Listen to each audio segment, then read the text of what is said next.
You're listening to WZYE 95.9 FM. You are listening to WZYE 95.9 FM, the most influential name in Caribbean radio in the tri-state area. Broadcasting from East Orange, New Jersey, the most influential name in Caribbean radio, WZYE 95.9 FM. Keep me as the apple of thine eye, hide me under the shadow of thy wing, O Lord, my Savior. It's so hard to deal with personal struggle. So sad when you feel alone in your trouble. It's real hard when you want to talk to a brother. It's so bad because of how some look at you after. So Jesus, cover me while you fix it. Cover me while you fix it. Cover me while you fix it. Cover me. Cover me while you fix it. Cover me while you fix it. Cover me while you fix it. Jesus, cover me. Cover my head. Satan want me dead. Cover my back from human attack. So Jesus, cover me while you fix it. Cover me while you fix it. Jesus, cover me while you fix it. Jesus, cover me. People see you smile, but don't know the hurt that you're feeling. Even as God's child, at times your heart does be bleeding. Where can you go when you're really looking for healing? Who know how to flow when your soul needs some restoring? So Jesus, cover me while you fix it. Cover me while you fix it. Cover me while you fix it. Jesus, cover me. Cover me while you fix it. Cover me while you fix it. Cover me while you fix it. Jesus, cover me. Cover me home from evils unknown. Cover my feet so I'll never retreat. Oh Lord, cover me while you fix it. Cover me while you fix it. Cover me while you fix it. Jesus, cover me.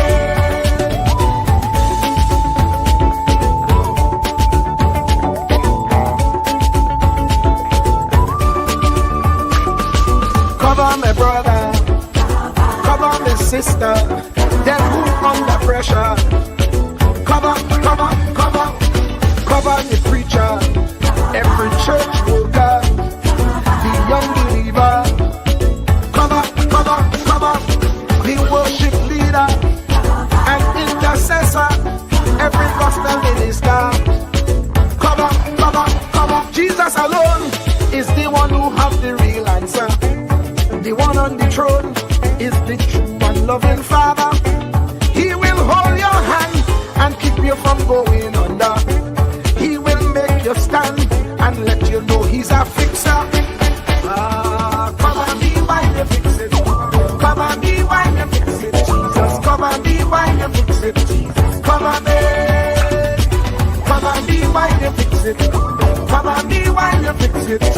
Cover me while you fix it. Jesus, cover me. Cover me mind. You know the struggle sometimes. Cover me mouth, that the wrong thing wouldn't come out. Oh Lord, cover me while you fix it. Cover me while you fix it. Cover me while you fix it. Jesus, cover me. Cover the Christian in the midst of aggression with the power of your right hand. Jesus, cover them helpless children. Jesus, defend them. Send help from heaven.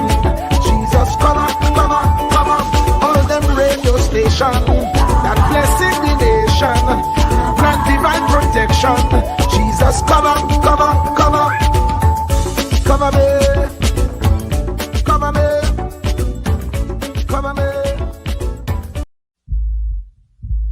Truer words were never spoken. The less you associate with some people, the more your life will improve.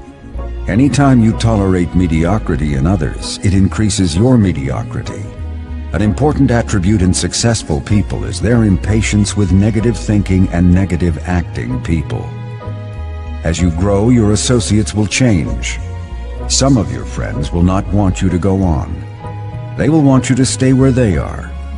Friends that don't help you climb will want you to crawl. Your friends will stretch your vision or choke your dream. Those that don't increase you will eventually decrease you. Consider this. Never receive counsel from unproductive people. Never discuss your problems with someone incapable of contributing to the solution, because those who never succeed themselves are always first to tell you how. Not everyone has a right to speak into your life. You are certain to get the worst of the bargain when you exchange ideas with the wrong person. Don't follow anyone who's not going anywhere. With some people you spend an evening. With others, you invest it. Be careful where you stop to inquire for directions along the road of life. Wise is the person who fortifies his life with the right friendships. If you run with wolves, you will learn how to howl. But if you associate with eagles, you will learn how to soar to great heights. A mirror reflects a man's face, but what he is really like is shown by the kind of friends he chooses.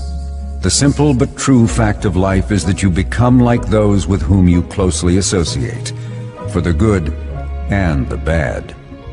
Note, be not mistaken. This is applicable to family as well as friends. Yes, do love, appreciate, and be thankful for your family, for they will always be your family, no matter what. Just know that they are human first, and though they are family to you, they may be a friend to someone else and will fit somewhere in the criteria above. In prosperity, our friends know us. In adversity, we know our friends. Never make someone a priority when you are only an option for them.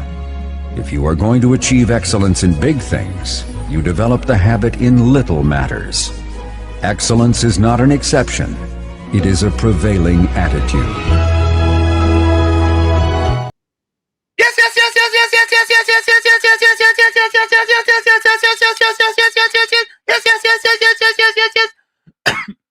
Let me say a special Sunday hello to all the WZYE 95.9 FM listen. Of course, ladies and gentlemen, a Sunday talk. Let's talk politics with yours truly, Professor Wall Street, Uncle Tommy, COP, and you on WZYE 95.9 FM. And you know the drill, ladies and gentlemen. We come to you every Sunday from 1 to 4 p.m. That's every Sunday from 1 to 4 p.m. As soon as you join us, do your WZYE civic duty, share the live, WZYE 95.9 FM on Facebook. Subscribe, WZYE TV and YouTube. And you can reach us here at 973-868-1444.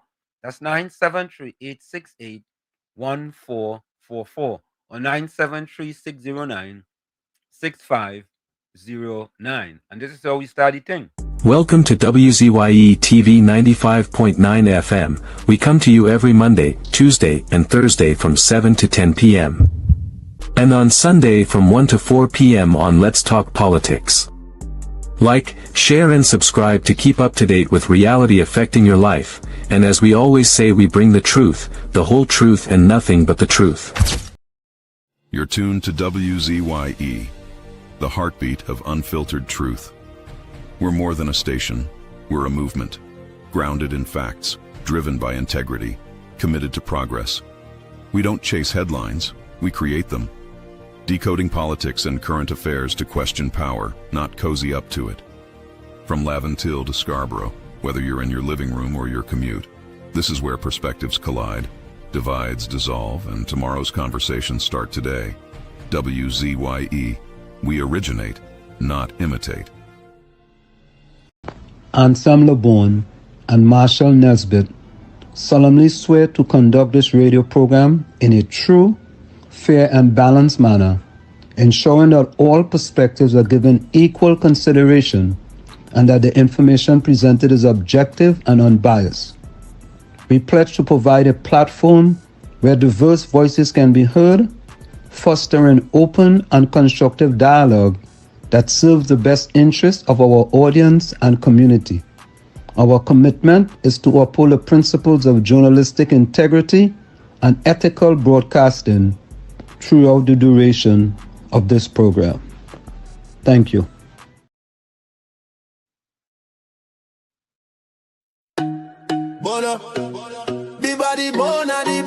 the bone and the bone and the bone. Yellow chan can loan and the bone and the bone. Kamla the mountain, she nah move, she nah shake. Stand up for the people, make the economy wake. From the poor man table to the children's school bag. She bring back the money, she fly the Trini flag. Superpower Caribbean, watch it rise again. Kamla Prasad business of the Iron Lady rain. Hey, Mountain Kamla, hey. Trinidad champion, she come from the struggle. No, the poor man feel pocket empty, light be lie, but she nah kneel. Open the door for the youth, them give them hope and chance. Build school, build road, give every pitney a dance. Them say economy dead, she say watch me now. Bring back the jobs, make the dollar run through. From Laventil to Cedros, from Tobago shore. She feeding the hungry, she open every door. Strong like a mountain, rain now wash she down. When the pressure bust, she still stand her ground. Strong like a mountain, rain now wash she down. When the pressure bust, she still stand her ground. Kamla the mountain, she nah move, she nah shake.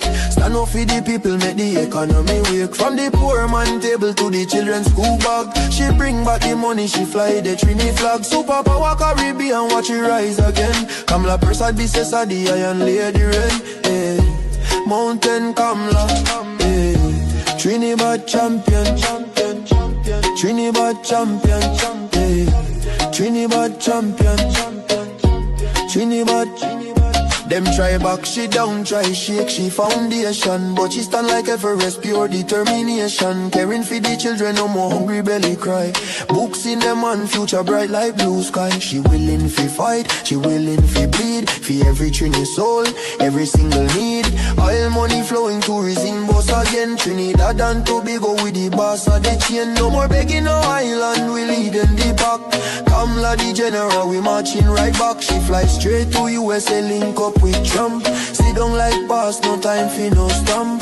Talk for the people, talk for the land. Come back with the pen, we go right all the wrong. And sign off the deals, make the money rain hard. Economy jump up, no more so fired.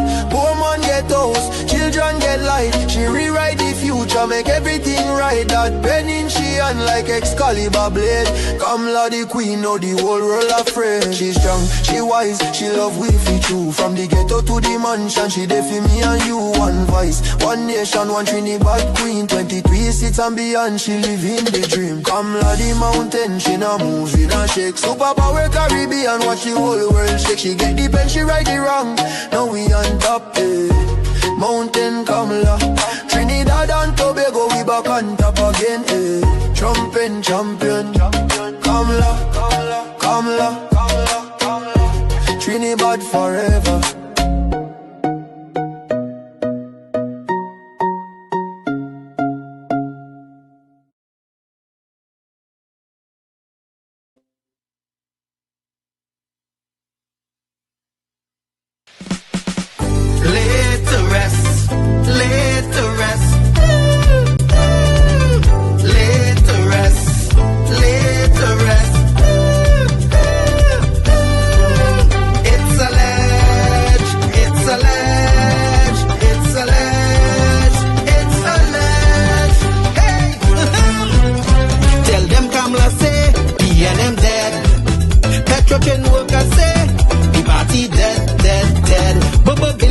From the treasury, corruption with taxpayers' money, the end is here, security, me and them dead. Hey, tell them Munilal say, me and them dead.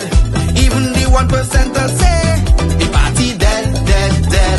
They support us mourning and crying, funeral arrangements they making, the DMO leaving, me and them dead. Condolences to the Balize, SIEP, no more pale pale. The rising sun is ready to govern Trinidad and Tobago for a brighter tomorrow. One, restart the economy, to health sector, immediate victory. Abolish crime, put sports on the front line. Oh, every bike must have water. 5 roads smooth as 6. Provide people with work. UNC and making jokes. Tell them drilling say, we and them dead. Social media say, the party dead, dead, dead.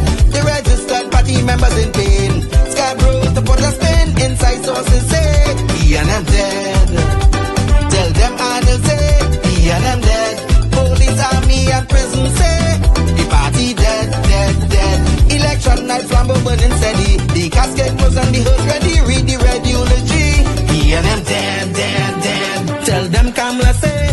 and them dead. Some of the members say the party dead, dead, dead. When the carry come leaders hear what's up, seems like not one of them was in shock. Put them in one big box. And them dead. Tell them Mooney Lal say and them dead. Teachers, doctors and nurses say the party dead, dead, dead. All the bad investments and fellas make investors not coming for the work. No more ice cream and cake. And them dead, dead, dead. The Red Party showed no empathy for 18 babies and pipeline families. They so heartless, citizens in distress. The country in a crisis, SOE and still all less. One, UNC on a mission to correct the school system. 3, end poverty and clean up TNT. 4, speed up the housing process. 5, lower taxes. 6, revamp we energy. Bring back the oil refinery. Tell them Kamala say, PNM dead. Petro train workers say, the party dead, dead, dead. Bubba billions missing from the treasury. Corruption with taxpayers' money. The end is here, security. PNM dead. Hey, tell them Mooney Lal say, PNM dead. Even the 1% say, the party dead, dead, dead. They support us mourning and crying. Funeral arrangements they making. The DMO leaving. PNM dead, dead, dead. Tell them drilling say, PNM dead. Social media say, the party dead, dead, dead. The registered party members in pain. Scarborough to put a spin. Inside sources say, PNM dead. Tell them Arnold say, PNM dead. Police, army and prison say, the party dead, dead, dead. Election night flambeau burning steady. The casket closed and the hearse ready. Read the red eulogy. PNM dead, dead, dead. Fire! Fire! Fire! Fire! Fire! Fire! Fire! And of course, we are back with you. It's Sunday Talk. Let's talk politics with Uncle Tommy, Professor Wall Street, COP, and you on WZYE 95.9 FM. We come to you every Sunday from 1 to 4 p.m. That's every Sunday from 1 to 4 p.m. Don't forget, folks, whenever you join us, do your WZYE civic duty. Share the live, share the live. WZYE 95.9 FM on Facebook. Subscribe, WZYE TV and YouTube. And you can reach us here at 973-868-1444. That's 973-868-1444 or 973-609-6509. And folks, you can also send your voice notes to either of those phone numbers as well. Let me bring in my pal, the young man himself, the man from Sally Bay. Some people say Celibia. The one better known as Marshall Uncle Tommy Nisbet. Tommy, how are you going? Good evening. Good evening. It's a pleasure being here with you. And how was your Sunday thus far? Sunday has been splendiferous, tremendous, marvelous, fantastic, spectacular, wonderfulicious, and fantabulous. Wow, that sounds very, very good. I can't complain. What am I complaining for? You know what I mean? You know, the temperature is going to be about 50 something degrees by the time I finish here. I'm going to do my run. I ain't do my run this morning. So when I finish here, you know, I'm going to do my run. So, you know what I mean? It's all good. You know, everything, man. And let me say, well, tomorrow Shouter Baptist, right? Yep. So let me say ahead of time to all the people, happy Shouter Baptist Day. And we're going to be on tomorrow anyway. So, so you can bring up your camera a little bit. We're going to be celebrating big time. Yeah. Let me bring in COP. How are you? Just cool and humble, thinking positive, not negative. Try to be cool, calm, and collective. What a beautiful Sunday afternoon at WZYE with Uncle Tommy and Professor Wall Street and the beautiful family at the village. What a Sunday. And of course, it's a pleasure having you in here with us. Yeah, if each one of them in the village family could have WhatsApp a lunch show you are here today, that would be good. The amount we will have. You know, we could have an AI lunch, you know, AI lunch. Nah, you never want to sell all kind of brown dumpling and black callaloo. Black callaloo, all kind of things. Black. Like people once said out, black pepper in it.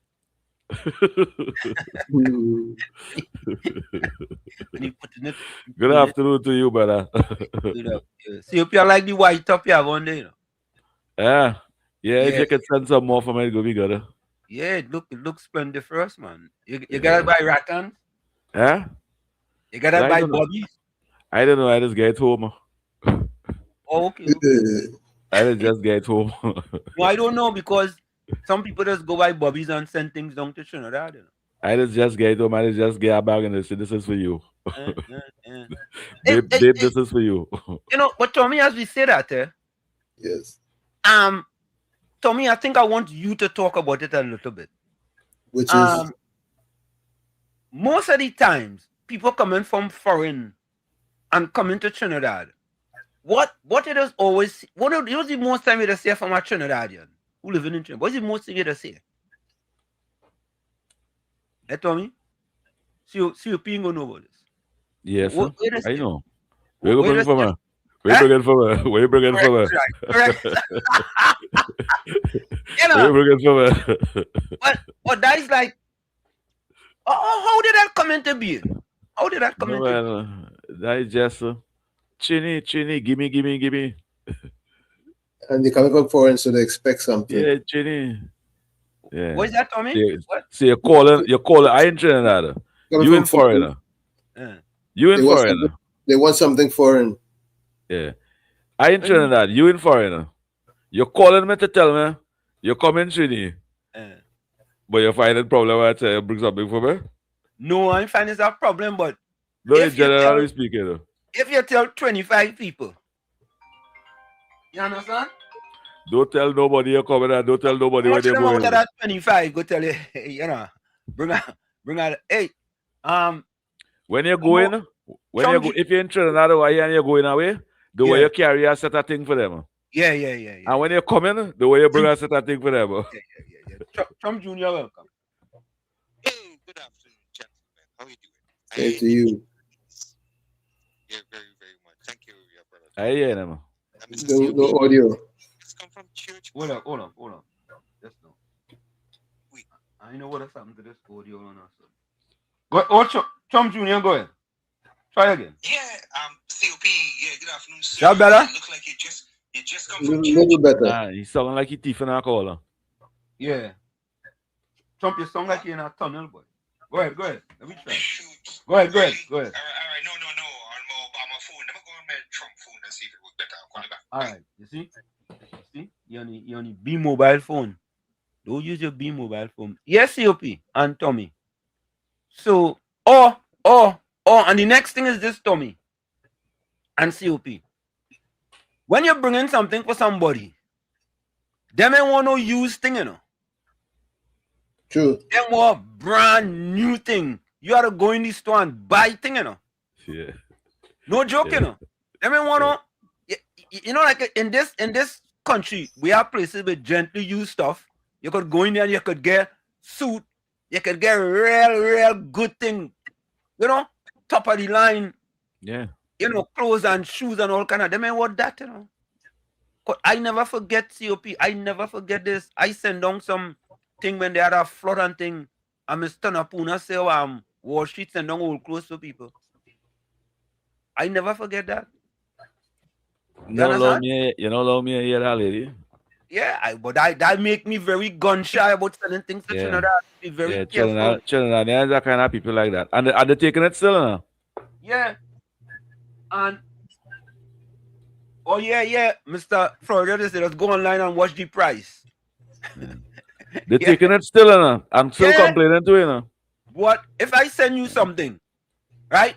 You going online to watch what the price of it is. Imagine that. Don't tell them when you're coming and don't tell them when you're going. Think it easy. Brooklyn, get welcome. Go on to this phone. What happened to the audio? Hold on. Are you hearing him now? Nah, breaking up kind of way. Is that better? Hold on. Brooklyn, call back. I'm gonna restart my phone. Call back. Yeah, call on Katobi. I don't know what has happened to this phone. I'm gonna restart my phone and see what happens. From time Brooklyn call the phone, so I get trouble. Yeah, as soon as Brooklyn call the phone, get trouble. Brooklyn, you just mess up, boy. As soon as you call the phone, yeah. So COP and Tommy, why is that, boy? Okay, he calling back, but you gotta call back. Cut my phone off. Hey, Tom Junior, call back. My phone off. God, he never tell me just gonna restart my phone. Trump, you never say Trump Junior. You never say I'm gonna restart my phone. And for us, you know, when you're a Republican, you doesn't understand English, you know. It's like P&M, you know. No, I'm telling you, it's like a P&M. I know you listening to me talking, saying, I'm going to restart my phone. And he calling my phone. Yeah. You say you go and call Uncle Tommy. Yeah. All right, let me see. All right, here we go. We're live. All right, want to call back now? Brooklyn, you're live. Yeah, Brooklyn, you're live. Go ahead. Good afternoon to you, Uncle Tommy. Good afternoon, sir. Yeah, good afternoon. Just look down Wall Street. Yeah, man. Bless. I just want to say, right, back then, it was easy to take the Trinidad with no problems. Today, we have to pay $150 US $3 People don't realize that. So even if you're buying stuff they carry, you still have to pay the fees to carry them stuff. And if you reach a mess of Trinidad and the sea had duty, they charge you too. So really and truly, you have to do like me and buy a bunch of keychains. You bring plenty keychains. I want to reach Trinidad and shout United Jersey. Because that's where it reaches now. It's not easy finding and not steady speed to custom just to get into Trinidad. You know, just trying it on Amazon and let you go by the door in Trinidad. So that's what I wanted to say. Thank you, Brooklyn. Brooklyn. Where else should he go? You going to restart this? He's in there. What Brooklyn say there? You buy cheap thing and get people? Yeah. He buying a bunch of keychain and he giving out keychain. You giving out keychain? Yeah. You're too cheap. You're cheap. Keychain? He said you don't want to pay for the extra suitcase. And then when he reached, he had to fight up with customs. Tommy and COP, come on. You going to But Trinidad? you still bring something for you. No, you going to still Trinidad. Bring something.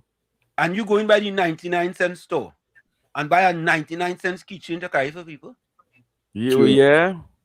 Man, I go hit you back with that keychain in your head. Take that.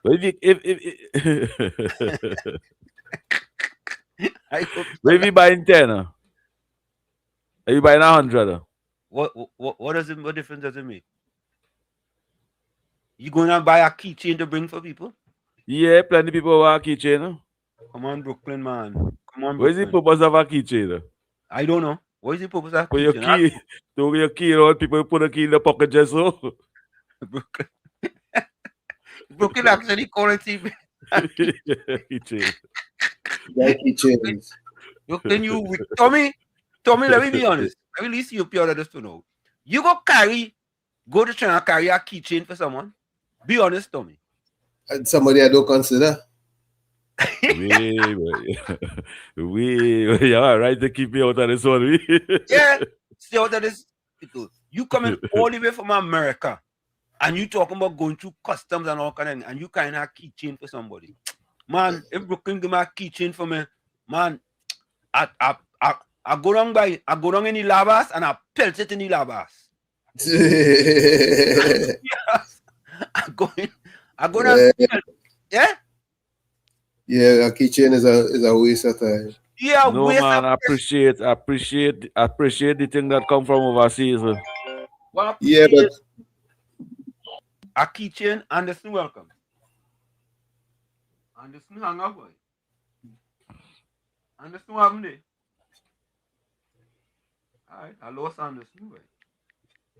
Anderson must get a keychain from Brooklyn too. Brooklyn must carry a keychain for Anderson when you see that. Yeah. Why go Trinidad and carry a keychain for somebody? Good afternoon to the Beta, man. Yeah, Beaton, welcome. A special wall out from Uncle Tommy. Well, no, wall out from Uncle Tommy. Yeah, Mr. Florida. Look at that. Phone working good now? Yeah, phone working good now. Yeah, man. Yeah, man. Yeah. Hey, you. When I take my mom to the medical place, they just get a keychain free. Brooklyn, come on, man. Yeah. Oh, yeah.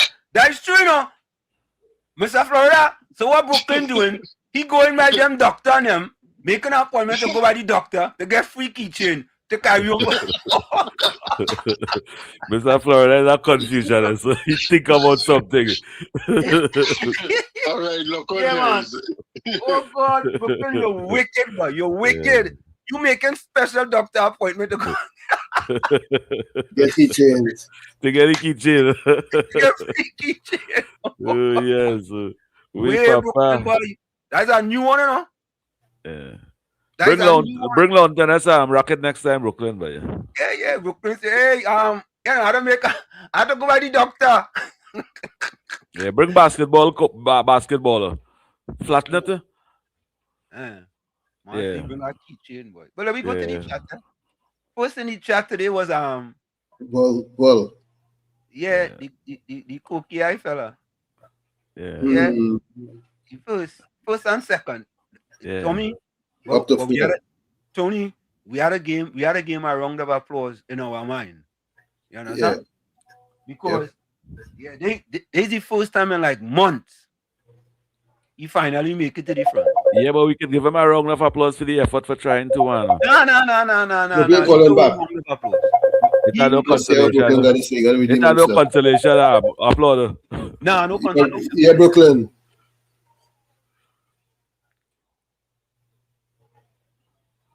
He hung up.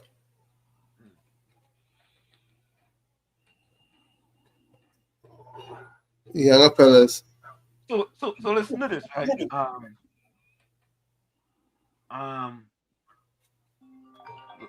Look, Brooklyn, welcome. Brooklyn. What's it? What? You would understand the contribution. You didn't hear it. It seemed like you, Uncle Tommy, it missed all you. It might have see up. You might have catch it. Catch what? So let me catch it now. Let me catch it. So what I say is, back then it was very easy to take things to Trinidad for people, right? Because you're gonna carry 2 suitcases, a big bag, and still a carry on. It was free. Today, after your 1 suitcase, you have to pay $150 US for your second suitcase. And if you have a 3rd suitcase, there's more money. Then when they reach Trinidad, customs trying to charge you. I hear you still say you send some stuff was in Trinidad here, and then customs trying to charge you a big set of money for this stuff. You know what is going. So the contribution I made was to say, when I go into duty free, it was a joke to buy a bunch of keychain and just hand out keychain like you're crazy. That was a joke. So you didn't understand it, right? Because when people go anywhere in America here for vacation and they like your co-workers, when they come back, they'll be handing your keychain when they buy in Japan. So that's why I say, going through duty free, you buy keychain, nothing in 99 cents or duty free. It looked a little better Wall Street. It was supposed to be funny, I gone. Anytime you ought to come back and clarify your statement is a problem. Anytime. He was putting a little humor in the contribution. What humor? You know it's an ice cream place name. You used to have an ice cream place. Well, she just give me a minute dinner. Yeah, you used to have an ice cream place named Yuma at one time, Tommy. I know, but I have a band called Yuma. Yuma, yeah. Maybe Yuma, yeah. Going on, he making a joke, but he gonna buy keychain. He gonna get anyway. So this is what my wife said. Trinidad has just about everything that America has. True. Why do you have to take something for anybody? And if you take something, it's what you could afford. That's the problem with us. Trying to take stuff and give the perception that we have. I mean, Mr. Intellectual, welcome. That's my wife. Mr. Intellectual, welcome. Blessed afternoon, Pro Yeah. Uncle Sophie. Yeah, man. Everybody in the village. Yeah. Are you only talking about you stuff and thing? Yeah. To buy and send down here and thing? Yeah. You don't have no place up there that sell used brain and thing. Nah. That's a good one. Because if anybody listen the past few the Parliament what date was? I think it was Friday. Yeah. And them press conference and then the PNM had for the past couple of days and thing.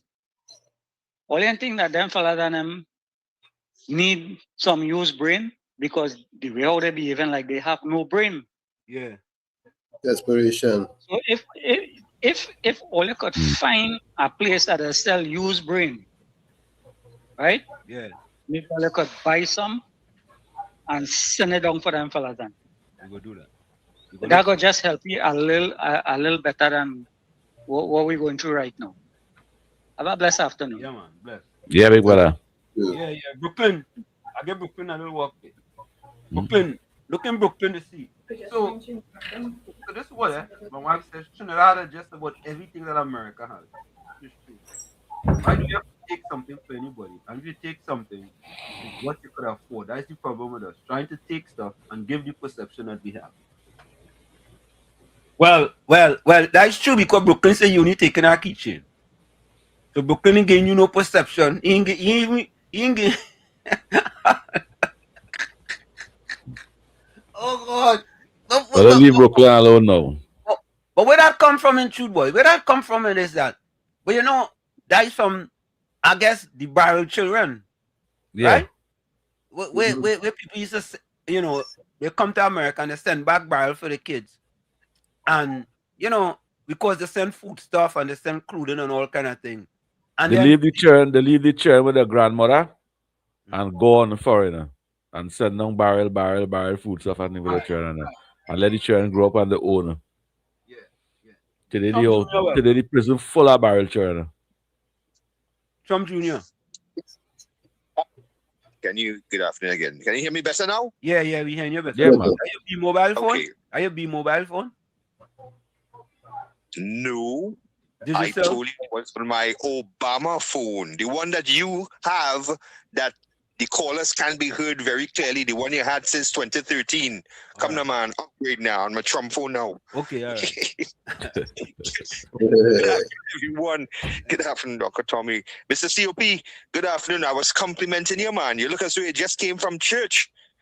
You know, with that white top there, but then I see the stripes on his side, so he just like them youth man with them Adidas and stuff. And they try to look like Professor Wall Street. Like to play youth man. You see the kind of sweater, the sweaters he just come out with like this, but he just come out with the more expensive one. Yeah, the brand name. Off the camera. He is literally off the camera, and then he's put that gold chain on, put a hat back on his head. I know them fellas and them. I know them. Remember, I'm from John too. I know, right? Yeah, hey. Good afternoon, Professor. How are you doing, buddy? Hey. I can ask you something. Sure, man. You can ask me anything. You know, my life is an open book. I've been humorous. I've been truthful, humorous over here. How every time you call to me like it is, come to attack Wall Street. So I just do what to Wall Street? Like attacker. What I say in humor. You call it being attacking? No. In humor. Up in the hills. That is how the street up in the hills, man. I mean, if you're not from the hood, you know, but is a John Laventil Hills thing. He know that. Yeah. Actually, I understand that. But I don't know. Only thing I don't understand how he's saying he from Picton. You understand? That's the only thing I don't understand. A But Picton? Did I say Picton? You Hey, said John you know John. what his steps is? Wait, let me get. Here's a test. Here's a test. Isn't Picton and You John know what John? his steps is? Isn't Picton and John John? No way. Tell me exactly where the steps are located. What street you have to pass to go up these steps? I don't know, partner. I never live in John John. I see them steps on them Christmas list video. All right. Well, you know, we in the same vicinity. You know, Beverly Hills, John John, No, I never lived there. that where you claim to be from, but anyway. I never lived there. It have no one lived there. I never lived there. We didn't have to live there, but it's within the hood. Okay, it's within the hood. Why never the steps? Hey, partner, you're on your own with that. Eh? Me and go up in the hood. Eh? You go up in the hood. You take a thing by yourself. Eh? You go up in the hood. Me and go up in the hood. You didn't go up in the hood? No, me and go up in the hood. Okay, well, listen. After you come off the camera, don't put that hat on backwards and put that thick gold chain on your chest. Eh? You know, they're in Jersey where you are, giving people the impression that you know. Anyway, just kidding, man. I'm a partner. You know I have a six. You know I have a six. Hey, I want to ask you. First time I tuned into the show. That's how you start the show. You almost make me run off the freeway here and be another casualty, shouting out like a banshee like that. Yeah, we different, you know. We originate, we don't imitate. You know what I mean? You really originate, boy. You're really, really different. That's a good thing, eh? That's a good thing. Exactly right. Well, anyway, fellas, I will talk to you later. I just wanted to give my greetings, and I will go drink water and mind my business. Have any ways anything there? All right, later. Bye. Yeah. First time, and your greeting is appreciated. Yeah, that's the first time Trump Jr. went to the Waffle House. I don't know. It seemed like if he had some pancake with some Andrew Mima syrup this morning. He gonna make that hat trick in the Waffle House. First time he go sideways. But then your Volsong was first. Volsong was second. What is that? Platin? I don't know what that is. Mr. Florida, welcome. Yeah, good evening, Mr. Anthem. Good evening, Mr. Tommy. Good evening, Mr. Super. Good evening, everybody. Happy to see everybody on this Sunday. Yeah. Hey, Trump Jr. You sure you live close to Cascade, or? I feel you living close to Cascade side, you know? Yeah, I feel so. Yeah, I feel so. Yeah. Trump Jr., you is not no gangster. You see, you come on and say, Mr. Super looking good in the white. In Virginia, it's that clan used to wear white, you know? Yeah. Correct. You know, you understand? Yeah. So it's the perception of white. But Mr. Hansen, you know, I was watching something on YouTube there with Starks, boy, and he was showing a school. Oh yeah. Yeah, I remember that. Right. So you had that that was a while ago, you know. But I see it recently there, and if I see it, I will send it for you. Yeah, man. But you watch, if you see that school, Jed, that big school come, and they must build an NP, and them just leave it, boy. You good. Yeah. All right. Thanks. Yeah. The heartless, eh? Eh? The heartless, eh? Oh God, boy. You. But listen, I had this video here done already. Look, Trump Jr. come back. Trump Jr. welcome. Oh no, sorry. Before I forget here, I want to complete style here. Hey, you know, COP, what them fellas in them, they're showing PNM ungratefulness. When we pick up keychain, it's not just any keychain we get for you, not from a 99-cent bin and stuff like that. I mean, I had keychains I brought for people from certain fraternities that I was affiliated with and stuff like that. But that is PNM ungratefulness right there, boy. Oh, good. I mean, is he thought that conks? Do you think he thought that conks? Yeah, is he thought and appreciated. That appreciate that keychain and nothing wrong with that. No. I will accept that. One thing.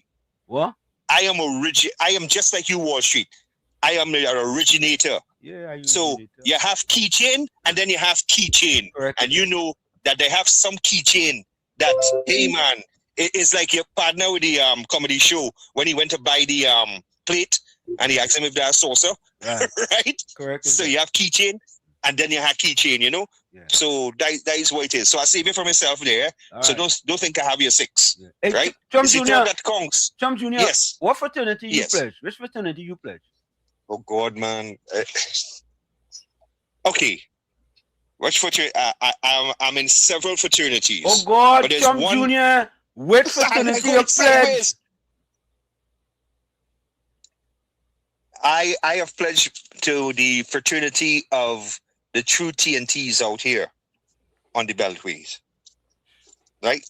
Treaty first, anything else after. I'll have to plead the fifth on that one.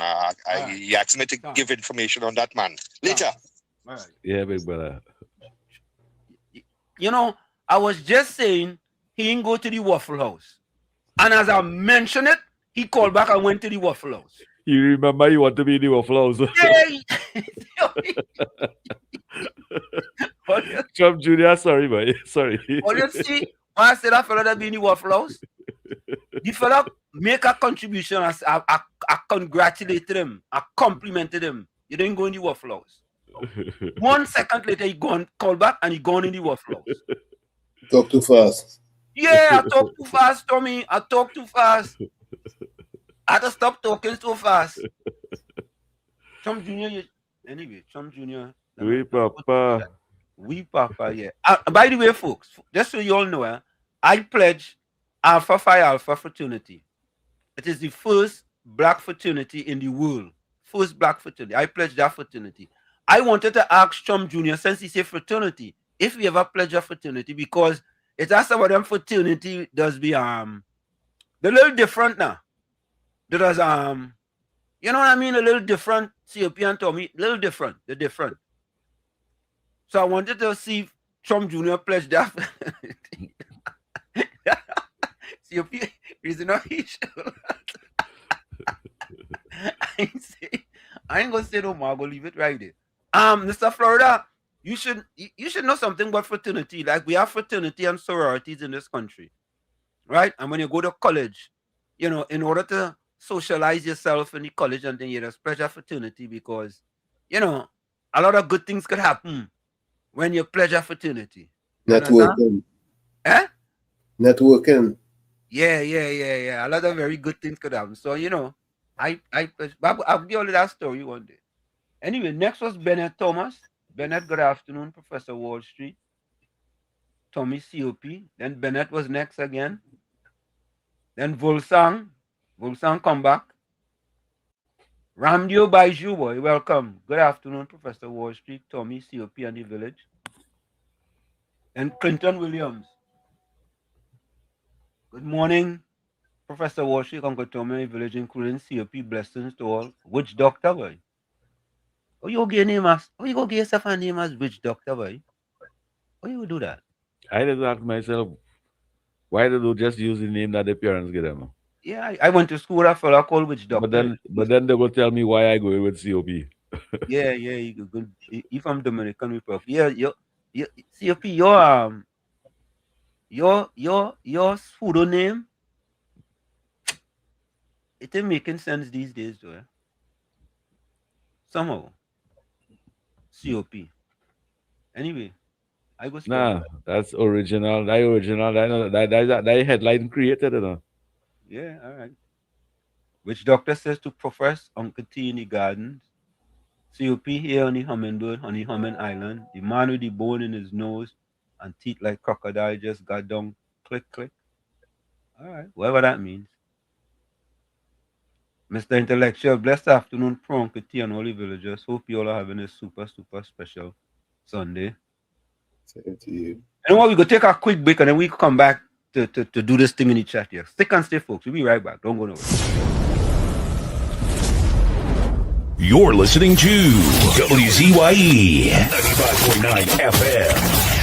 You are listening to WZYE 95.9 FM. The most influential name in Caribbean radio in the tri-state area. Broadcasting from East Orange, New Jersey. The most influential name in Caribbean radio. WZYE 95.9 FM. We are back with you. It's Sunday Talk. Let's talk politics with Uncle Tommy, Professor Wall Street, COP, and you on WZYE 95.9 FM. We come to you every Sunday from 1 to 4 p.m. That's every Sunday from 1 to 4 p.m. Don't forget, folks, whenever you join us, share the live, WZYE 95.9 FM on Facebook. Subscribe, WZYE TV on YouTube. And you can reach us here at 973-868-1444. That's 973-868-1444. Also 973-609-6509. That's 973-609-6509. And don't forget, please share the live. We thank you. Okay. So let me go back to the chat call, folks. Hafiz Mohammed was next after Mr. Intellectual. Hafiz come 1, 2, 3. And Mr. Intellectual again. Blessed afternoon, Vol, Ramdio, Bennett, Clinton, what all villagers. Hope you're having a super special one. Mala Sukai, welcome to you. Blessed good afternoon to you all. May Almighty God shower his blessings, mercies, and grace and wisdom upon you all. Blessings after Almighty. Thank you. What boy, Bennett? Kevin George, welcome. Kevin George, good day to all in the village. Same to you, Kevin. Beulah Lautan. I wonder if that's the original Beulah, boy. Good afternoon, to all Mr. Walsh. It's your listening audience. I feel like it's Beulah, you know. If it's in Beulah, I feel you're right. Yeah, I feel like it's Beulah. If that's not Beulah, it's Beulah cousin. Or she nephew. Ginger, welcome. Pleasant good afternoon, Professor Warshik, Uncle Tommy, and COP. Welcome to you. Beulah said nice songs. Yeah. Paul Song say good afternoon, Walls, Uncle Tommy, and COP. Good afternoon to all on the live. George Ramdeen. Good afternoon, Professor Warshik, Uncle Tommy, says COP. Blessings. Just cool, welcome. Good afternoon, Wall Street. Tommy COP San BTHHD 6925. Who is 6925? Uranus McFarlane. Blessed Palm Sunday. Greetings to Professor Warshik, Uncle Tommy, and COP. Yeah. Same to you. Happy Palm Sunday too, man. George Ramdeen, welcome. Monica Ramki soon. Good afternoon, Uncle Tommy Warshik, Mr. COP, and all chatters. Welcome to you, Monica. Yeah, Beulah said, Lord lifted me when nothing can help. Correct is right, Beulah. Full 100. Uranus McFarlane says, Blessed Palm Sunday. Greetings to Professor Warshik, Uncle Tommy, and COP, and all the WZYE family. Why do we celebrate Palm Sunday? Anybody know? Making us heart and sorrow rejoice. Long time that thing was a big thing on Palm Sunday. Yeah. Palm Sunday used to be really big, man. But now people don't have confidence in the Catholic faith, so. Oh, that's what no Palm again. This is I no Palm again. Hey, I was seeing. I wanted to get that a video that, and anyhow, let me not go there. It was the church and slavery. I ain't gonna go there. I just can't understand, Professor Walsh. I just can't understand how. Yes, I seen over 300 on YouTube, and I only seen 23 thumbs up. Why you look at just press that? It costing only nothing to press that and show that love and support.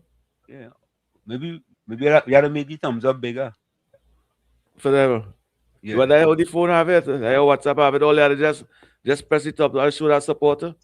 Yeah. Oh, 300 you could be listening and watching and only not supporting. That's the best way I want to support. But if they're watching and listening, they ain't supporting. They're supporting. No, they're supporting. They're listening. Island Man TT says, good day to all in the village. Island Man TNT. Is that somebody new? Island Man TNT? Yeah, that looking like somebody new. Yeah. All right, let's say welcome to Island Man TNT. Island Man TNT, good day to you. Good day to you. Welcome to WZYE. Yeah. Sumitra Bajan, blessed Palm Sunday to Mr. Warshik, Uncle Thomas COP, and all in the life Same thank to you. Oh Lord. Hey, let me just say that. Tommy, look your partner. God after lunch church. I hope that many, if not all, were in the presence of the Lord today or will be. God is so good to me. Then he gave me 64 years and most that he helped me to know real peace, joy. Yeah, after you kick a dog, you must know real peace, no? All I don't know if the man want to forget that. All I don't know if all the man want to forget that. I just could imagine, you know, I had dogs. I had dogs as a young fella. Imagine me kicking my own dog, boy. Boy, And Caribbean Soul. How we not seeing Caribbean Soul? So this man get a girlfriend. what We boy, seeing Caribbean Soul. that's so nice, boy. Your mother just Yeah. you had to do time management now, you know. Young lady, you can't take him away from this family, you know. Time management, boy. So if you had to do a little research for me right now. Now, we had to get an next research analyst, boy. Come on now, young lady. WZYE on Sunday, had to share half and half. Suppose it's not the young lady and it's Caribbean Soul. Nah, he ain't gonna do that. You don't feel so? He won't, yeah, nah, he ain't gonna do that. All right. Well, maybe somebody go call him and tell him. He gave Vex about 5 times already and he's still here. Noel Lambert, good afternoon to you. Marilyn, hi to you. Hi, Marilyn. Okay. And good afternoon to you. Yeah. And Volsang. Joan Bisnat, welcome. Good afternoon. Watching from Brooklyn, New York.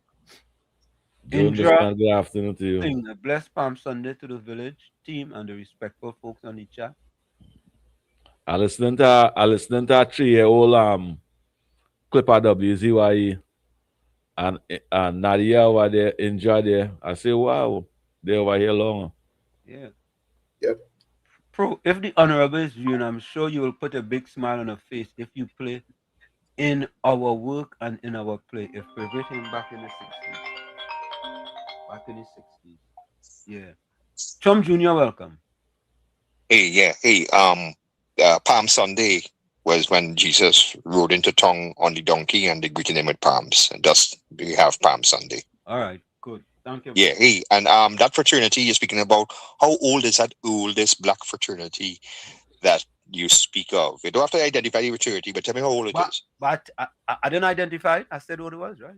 Alpha Phi Alpha. You didn't? No, you didn't. Oh, yeah. Oh, so it's a school fraternity. Yeah, I'm an Alpha. Okay. How? Well, what year? I think it's 1904, you know. Oh, 1904? Yeah. I have a black fraternity that I speak of that is much older than that by centuries. Wait, which one? It is the Prince Hall Black Freemasonry fraternity. Well, and that was in 1784, fully established, but 1775, about a decade or so after the Civil War. And that was the first black fraternity. Yeah. So just to let you know, when I speak of fraternity, that is what I mentioned. All right. Later, guys. Later. Bye. Cheers. And pay more attention when you went to Sunday school. Your mother sent you to church on a Sunday and you couldn't tell people what Palm Sunday came from. Oh, man. I don't remember. All right. All right. Bye. Yeah. I don't remember. You're my lie. It's December 4th, 1906, Alpha Phi Alpha was founded. You see, how could you consider Freemason, to be a fraternity? Well, it is like a fraternity, but it is a fraternity. It's not an educational fraternity, though. But is it the same, Tommy? No, it's different. It's different. You see, but it's a fraternity. Well, because people fraternize. Yeah, and they network the same way all the fraternities do. And then was in 1776, 1706. Let me see. I don't know. All right, Tommy, you are good work. Put in there Prince Hall Freemasons. Yeah. Prince Hall Freemasons.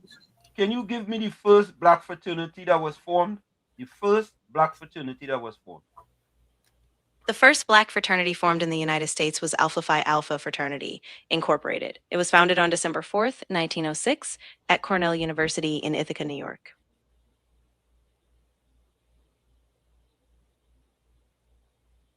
Brooklyn. I'm in Brooklyn. Got. Thank you. Chum Jr.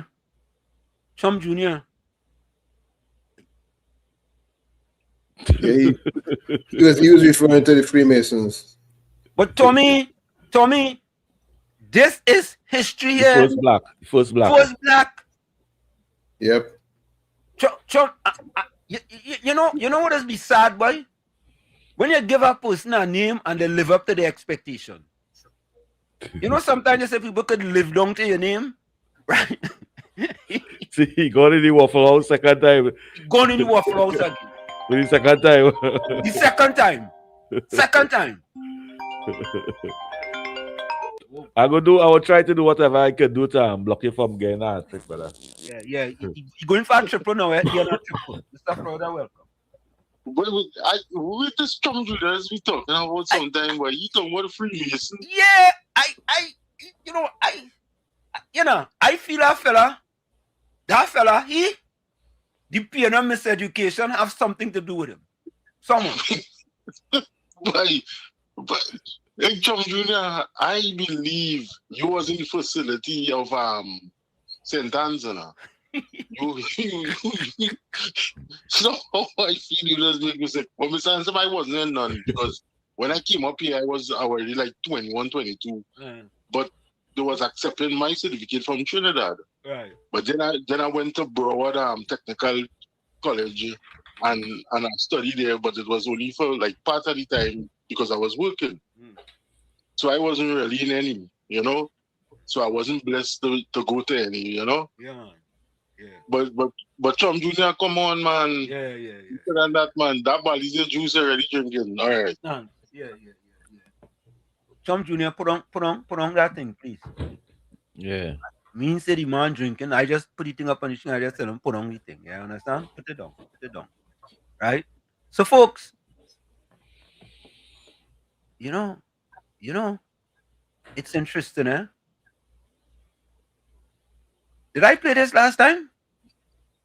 Yeah, you played this, sir. But I not deserve. Yeah. Okay. All right. I played that last time. You know, sometimes we just have thing here where it have a next one too. Just sit down there and sometimes it plays, sometimes it don't play. All right, let me play this one today. And then you all COP Tommy, the Express had an article today. And I said to myself, you know, it is crazy. They're talking about that the UNC, right, don't have their own place. And I did an editorial, and my thing is this. Since when having a place does dictate whether you could govern a country or not? Eh? And how is that a new story, boy? How is that a new story? You got to realize that the fourth estate, we have to realize that the fourth estate is hell bent on validating the red party and invalidating the yellow party, you know. And when you really think about it, they're doing quite a splendiferous job in misleading the PNM supporters. Correct. They do not spend the first job in misleading the PNM supporters and them. Absolutely. Because them can be educated, knowledgeable people with them propaganda that they're spreading. And that is very sad, right? Very, very sad. But I just wanted this was something that it either happened today or yesterday, but this was interesting, right? This is PA, Philip Edward Alexander. How it feels to have those times, young minister. So.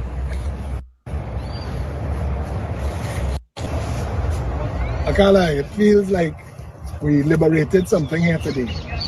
I'll never forget the first time that I had to come to this park. I couldn't believe what was tried here. I couldn't believe that people tried to seize a public park and prevent the people from using the park, and the fight that we fought. And I want to say again, we would have never gotten to this without the Honorable Kamla Pasal Bissessor. You know, folks, this is so important. Just imagine COP and Tommy. The PNM was in power for the last 9.5 years. And they allow the 1% to put up signs in this park, a public park, that normal citizens couldn't use the park. And they just sit down there and leave it. Why is that? Well, they just privatize public space. What they did is just privatize public space. Or you go privatize a public space? Well, and the government allowing that?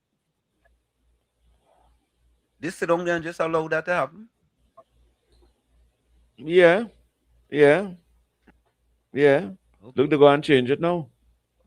Look, they're going to change it. The citizens of the country will get to understand what is public space. Correct. And what opportunities the public have in public space.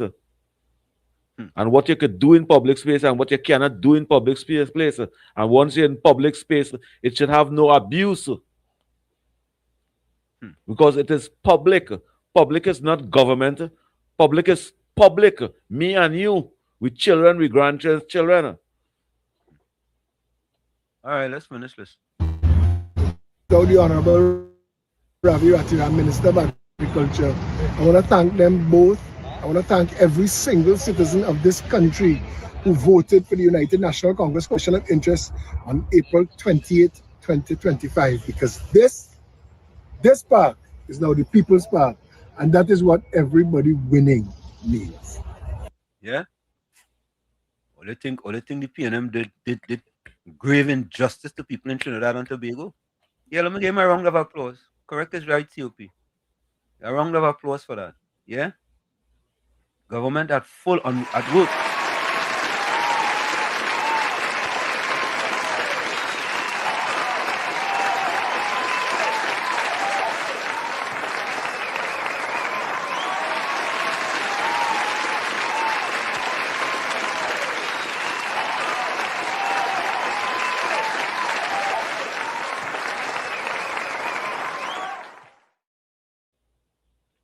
I remember when the PNM take away that public space.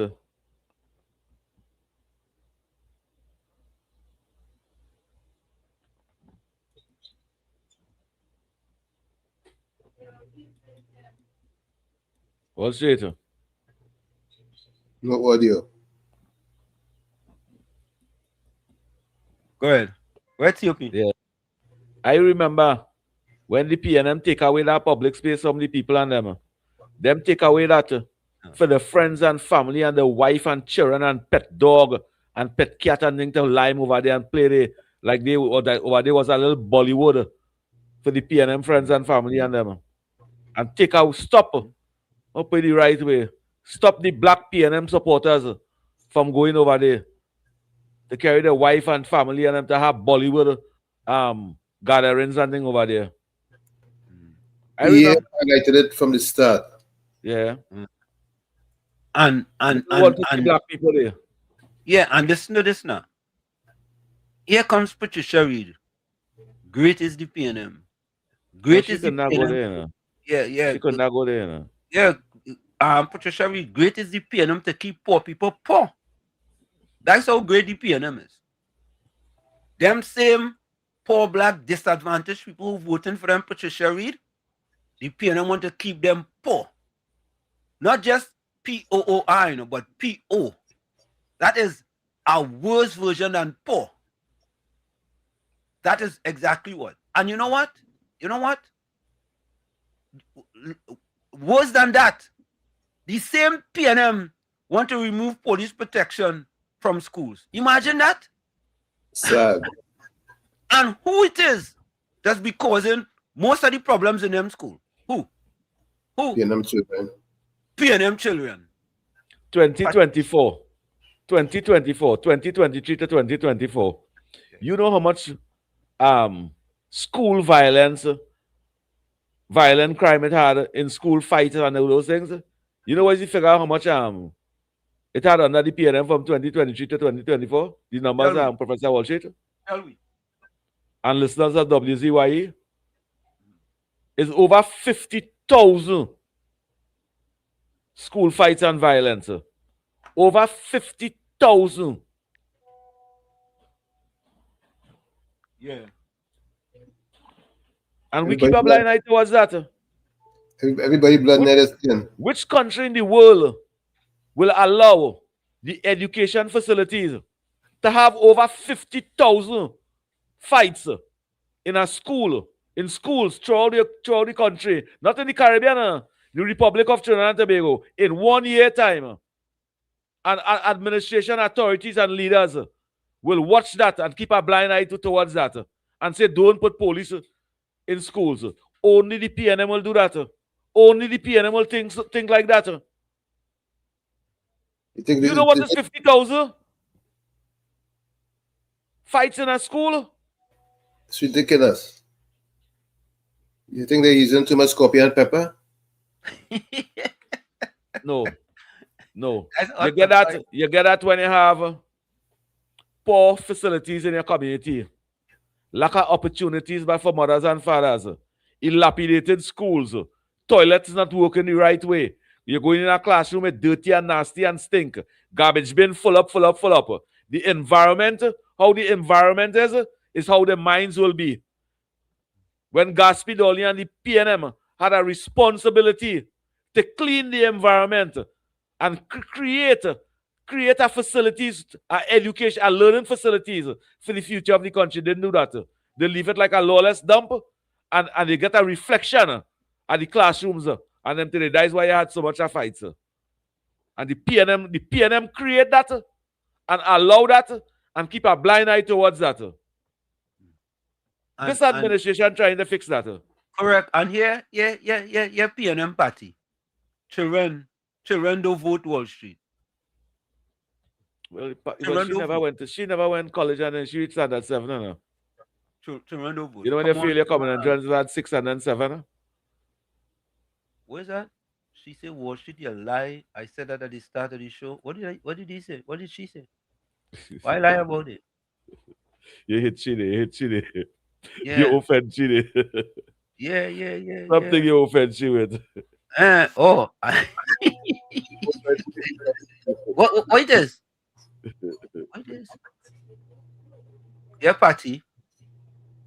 Yeah, look, Patty, the sick.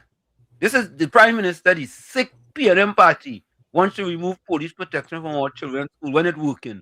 The PNM didn't have no innovative bone in their body. None. Zero. No duck to even think about doing something like that. And when the party with the innovative ideas come in and say we're doing that, the PNM don't want it. And what did the red coach lady say about them PNM children? Is them something with them? Some statement she made. Yeah, that we PNM people, them children and them, let we defend them. Or they come, let we go and help them. Yeah. Why? Anyway, that's what she said. Yeah, listen to this. Party, listen to this. I know Party, you're vexed. Listen to this. From Prime Minister Kamla Prasad Besasar. The sick PNM party wants to remove police protections for our children from schools. My UNC government stands firmly in defense of students and teachers who simply want to attend school to learn a safe and supportive environment. The PNM's neglect and hatred of our nation's children reached a sickening level today when they wasted hours of parliamentary time to argue for the removal of police protections for our children from the nation's schools. The PNM has no ambition to see our citizens excel and thrive. They only advocate for menial make-work ghost programs to buy votes at election time while the eat-off-food fake elite, local drug mafia, and pedophile lodge members loot the country. Their actions today followed a pattern where the defense of wrongdoing and criminal behavior seems to take precedence over the protection of law-abiding citizens. This is why PNM constituencies have the lowest business opportunities, worst education outcomes, poorest infrastructure, and highest unemployment and crime rates. You know, Tommy and COP, it's interesting that the many times the Prime Minister have repeated that, you know, you never come and hear any PNM person disputing it with facts. Why you all don't come out and dispute those statements if they were not true? Why not? How come? How come COP and Tommy? The things Patricia read. No. The things Patricia read and them accept. So Patty. Correct. So COP is this, right? 1 minute. Patty says, PNM Patty says sick is the statement. Well, Patty go and do some homework and come back and tell us that here are the statistics that is not true. Go ahead, COP. Patty and them living in UNC constituency. Them they go and live in no PNM constituency. Them running from PNM constituency. People like Patty and them. Them don't even want to stand up closer to them black people them in PNM constituency. Why you think they over here at WZYE? Why you think they over here? Any one of them out there that only had the opportunity to go in any PNM constituency, them know to themselves, those constituencies is the most dilapidated, need social opportunity, social assistance, don't even have sporting facilities. Nothing like that. And if it have a primary school, a good one, is the UNC build that. If it have a community center, is the UNC will build that.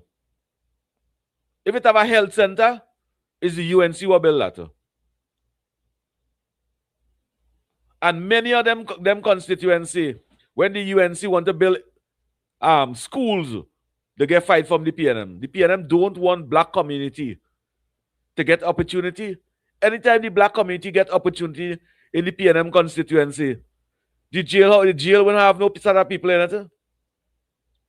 They will have to pay a white company $29,000 to mine one black prisoner in prison. All them things will stop. Anytime they give those constituency opportunity. But the PNM don't want that. That is what is half them in office. They will give them a PNM base.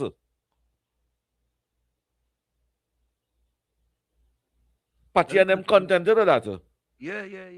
Patty and them not watching the first 200 children and them that do the very best in schools. Them not watching that picture and seeing how much of our children over there. Them not watching that. Them keeping a blind eye towards that. When they're supposed to watch that and feel ashamed at themselves, they go cuss Selwyn Kojo when Selwyn Kojo telling them that. They go cuss the black leaders and them when the black leaders telling them that. You know, it's interesting, who is to stop? Which government stop telling the population of Trinidad and Tobago who is the top people scoring in the CSEC and Cape and thing? Which government did that? PNM.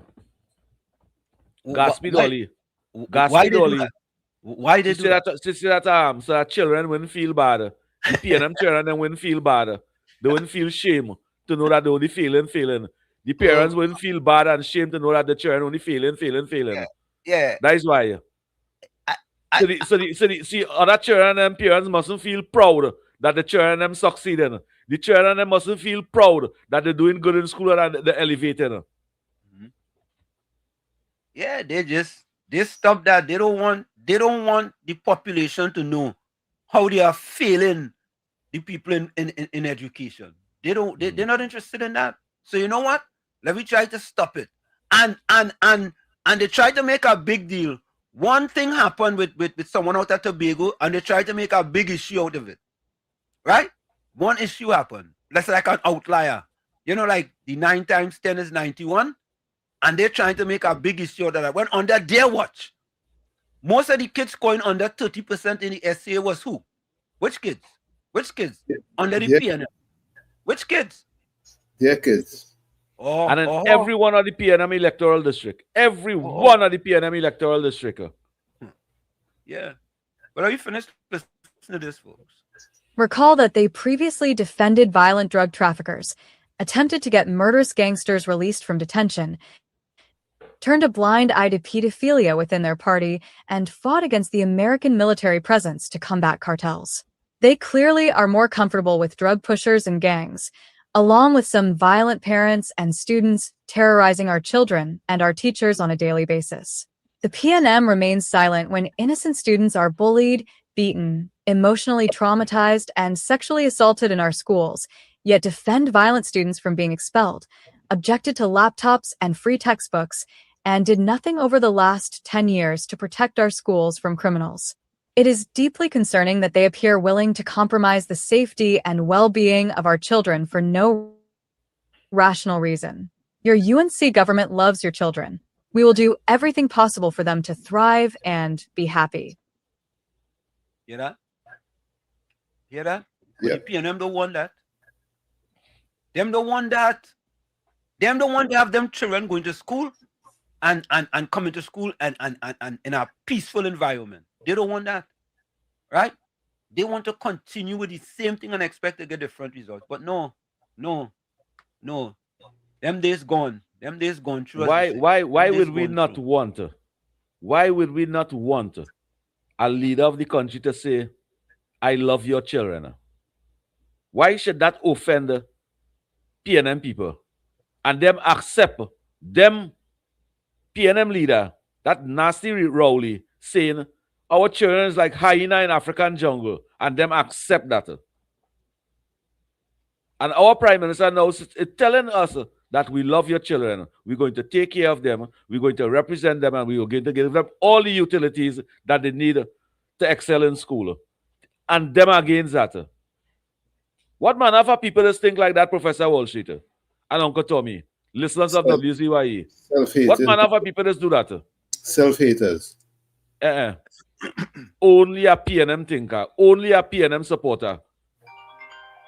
It's a black people all over the Caribbean would not think like that. Let me take this call. You're welcome. Good afternoon, guys. Good afternoon. I was listening, I was saying Beulah Lowton. If that's my name of my cousin or somebody. Yeah, that's my name. What are your name? Okay. Yeah, that's my name. Yeah. You only one Beulah. My aunt name is Beulah too, you know. Beulah is a very good name, eh? Beulah was spoken directly out of the mouth of God. It is in the book of Isaiah in the Bible, chapter 62, spoken directly out of the mouth of God. The promised land, land of milk and honey. That is why in the songbook they have, I've pitched my tent on Beulah, and oh Beulah land, sweet Beulah land. You know, when I die, I can't wait to get there. So our name is a good name. But anyway, Mr. Wall Street, I just want to ask, why this PNM opposition people, the PNM people, why they all against doing good for the country? Why this Gastro Dolly could bring a motion in Parliament to get to not have police in schools anymore? You see how they enjoy the bullying, the fighting, the killing, and all these things. Literally, God just exposing them, and they don't realize that God exposing them for who they are. Why it is that when Philip Edward Alexander went in that place, and you show the video where they gone behind the building, and you see that suspect with a bunch of shice in it. Scheisse is in German, right? You see that there, and these people living there for many, many years. The buildings dilapidated, that fumes in the atmosphere. Beside the PNM was there. How come these people who was living there never kept their place clean and never use the money, because they say, oh, they was working Europe under the government and CPAP and thing. How come they never buy a paintbrush, a little can of paint, and fix the place where they live? Fix the back there, try, because it have big hardback man living there who knows about plumbing and thing and help solve the situation a little bit, because I am certain that they have a lot of children there who playing and being all around that and inhaling that nastiness. So again, you see how PNM, they strive on nastiness, they strive on wickedness. This guy who call or something there with his name, the Donald Trump Jr. or something. He talk about the Freemason. The Freemason is when you sell your soul to the devil to have all the wealth and riches. Google it up, do some deep research on that, and you would see. You see, the Bible talk and call them Canaanites. The Canaanites, that was a curse from Noah, right? And they clearly that they do not want to come out from it. They love being in the nastiness. They love dwelling in wickedness and evil. And now God had put a government there, because the Bible said, though, when the wicked rules, the people mourns, and when the righteous rules, the people rejoice.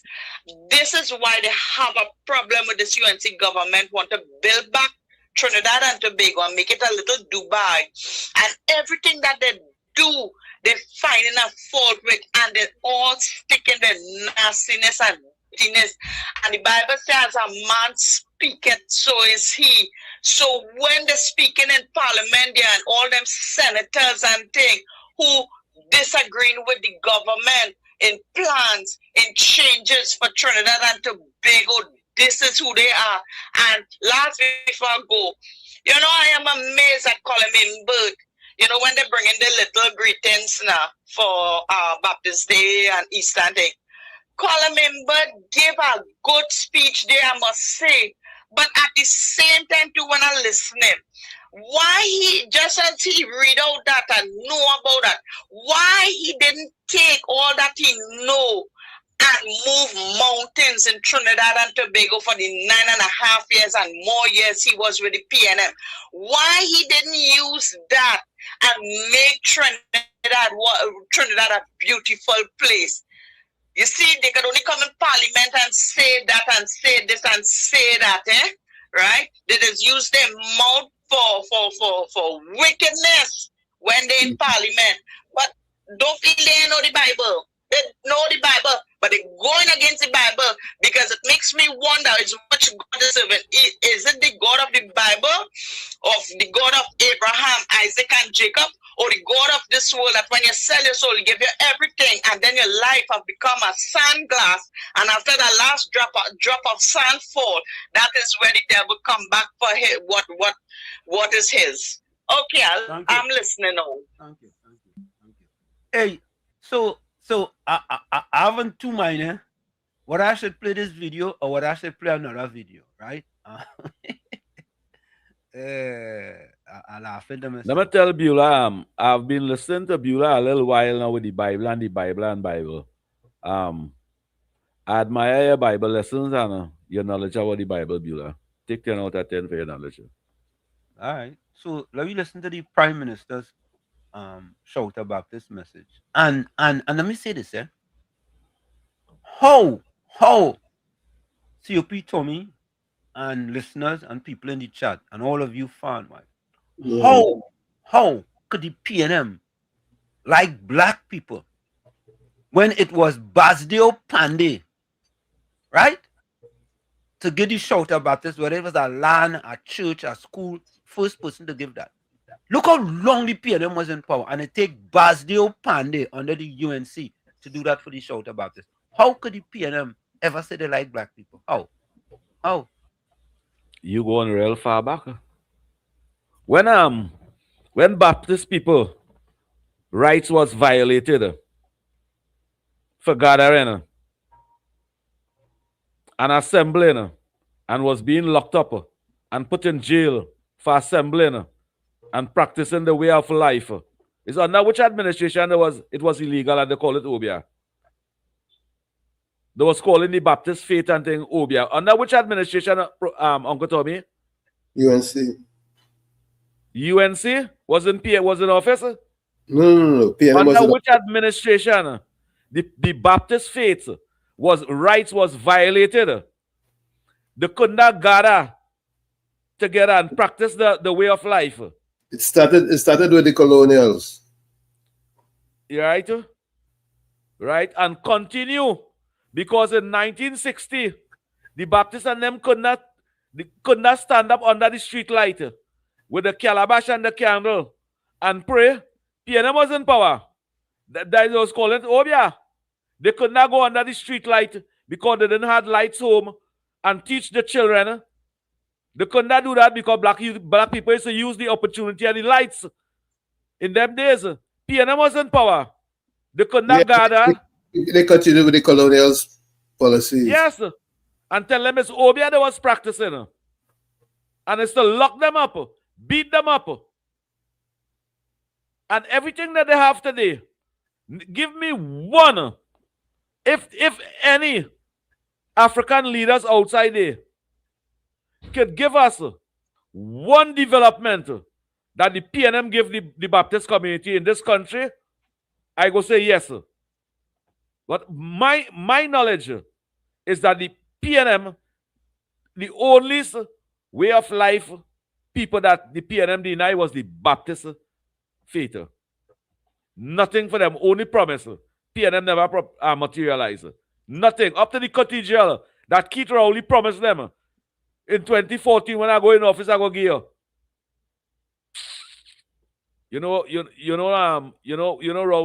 Heinz had called somebody Adeka. Yeah. A Professor Walshita. He said he didn't see the Adeka in him. The Adeka in him. He's looking for the piper in him. Yeah, well, that's an Adeka. Yeah, he's looking for the piper. Adeka didn't call a piper. I think they should find out they consider on it. Trinidad and Tobago didn't gain independence because Britain wanted to give it to us. They left because the Caribbean was no longer profitable enough to hold on to. We didn't win our freedom, we were let go. And the 1962 celebrations? That was us throwing a party for something Britain decided on their own terms, on their own timeline. Even our Constitution at independence was drafted with British approval. So ask yourself, were we ever truly free in 1962, or just handed a different kind of leash? If you're Trinidadian or Tobagonian, this should bother you. Follow for more history they didn't teach you in school. That the PNM didn't teach you in school. Is that fact or fiction? That fact, sir. Tommy, that fact? I agree that they just got rid of us because they needed to cut their losses. So that independence was what? Was symbolic? More so than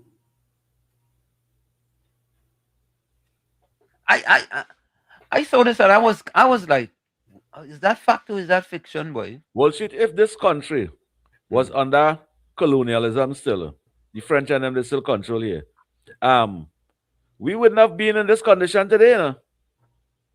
We would have been rich and independent and oil and gas and nice homes and thing.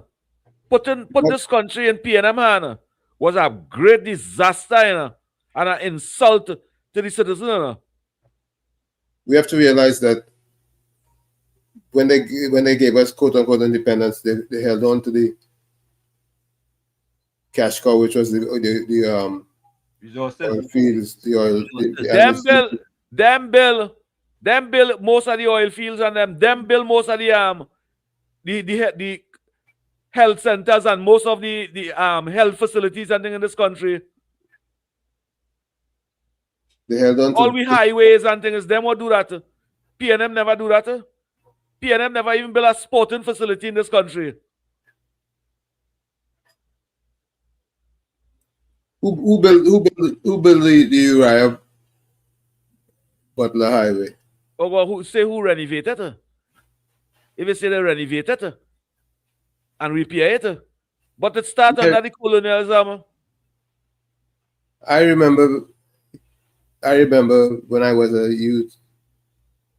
It was a one road up and down. It was being built. How I know I used to ride on my bicycle on that highway from Marbella to Freeport. Yeah, everybody's a rider. It was an embarrassment by putting the PNM to run this country. And I insult us. This country didn't bound to be like this today. The PNM never even built a prison to say, well, all right, we'll build an up-to-date prison and say, well, all right, look how much black people in this prison. We brothers and sisters over here. Raymond Yard. Raymond Yard is from still colonial, some 17-something.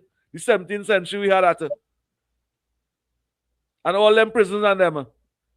And say, well, all right, let me build an up-to-date prison, which part they'll got, all right, little facilities and things. You're still defecating and pale, right, which part you're sleeping under the PNM. Let's listen to nothing good for black people. PNM give people. Yeah. Let's listen to the Prime Minister speech on Shouter Baptist. A message from a professional speech. Message of Prime Minister the Honorable Mrs. Kamla Persad-Bissessar, SC, MP, on the occasion of Spiritual Shouter Baptist Liberation Day 2026.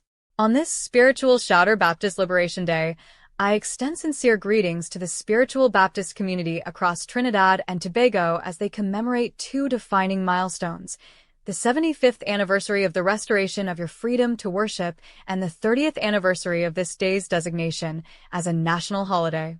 These anniversaries mark a decisive journey from prohibition to full recognition.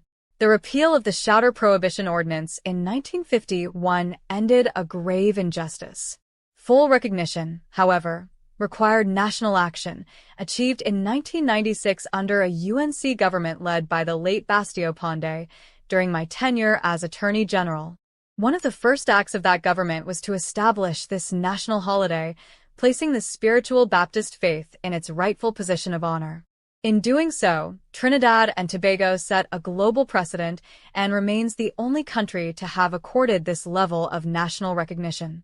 That commitment was strengthened during my tenure as Prime Minister, 2010 to 2015, with the establishment of the St. Barbara's Spiritual Baptist Primary School, ensuring that recognition was matched by tangible investment in education.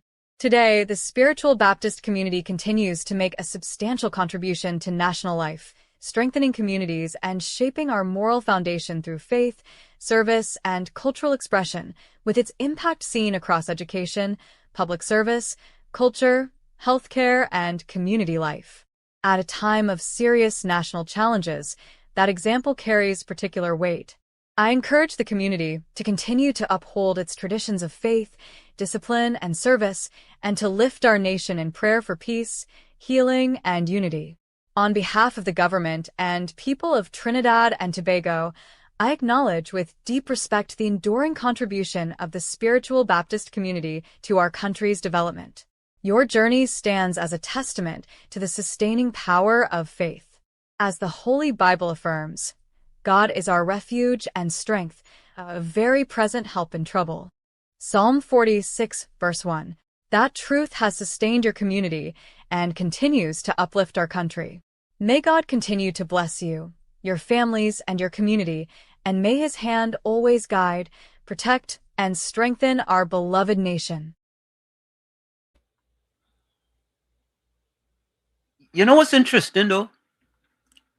Most of the times you hear from Prime Minister Kamla Persad-Bissessar, there is a sort of I don't know if I want to call it spiritual in her speech and the things that she say, and it's just a common sort of, attitude that, you just feel so good about it, man. She claims to be a spiritual Baptist also, Well, even in her speech, you could see, you could hear, even when you read it, you could hear the kind of tone of, a person, sympathy and passion and understanding and respect. Yeah, a person who is, not there to try to, put something in the basement, like how the PNM put 26.3% of black people living below the poverty line. The black children scoring the lowest on those exams. No police in schools to stem the tide of the behaviors. Thing to try to make it better, especially for those who are most unfortunate. But the PNM had no interest in that. The PNM interest, as the blackest man in Trinidad and Tobago stated, it was to make the rich richer. He didn't have no problem making the rich richer so they could help the poor. And the Baptist community don't even appreciate that, If Kamala Persad-Bissessar was in office still from 2015, today a secondary school would have built. The cathedral would have been over there because all them things she telling them, yes, I'm giving them things. She start off with the learning center, then the primary school, then the secondary school would have come. The cathedral would have been built, would have been finished already. And it's the same Baptist people and them. The same Baptist people and that just vote them out. That just vote out the UNC and take promise from the PNM. What a mother, what a organization. What an organization. Mr. Florida, welcome. Yeah, Mr. Anselm. So the reason why it sounds different. Okay. Yeah, the reason why it sounds different from the Honorable Prime Minister Kamala, it's not politicized. Like how PNM just politicize everything. The results from the children, or they don't want to see who doing bad and who doing good. They take Emancipation Day and make it what? African Emancipation Day. Yeah.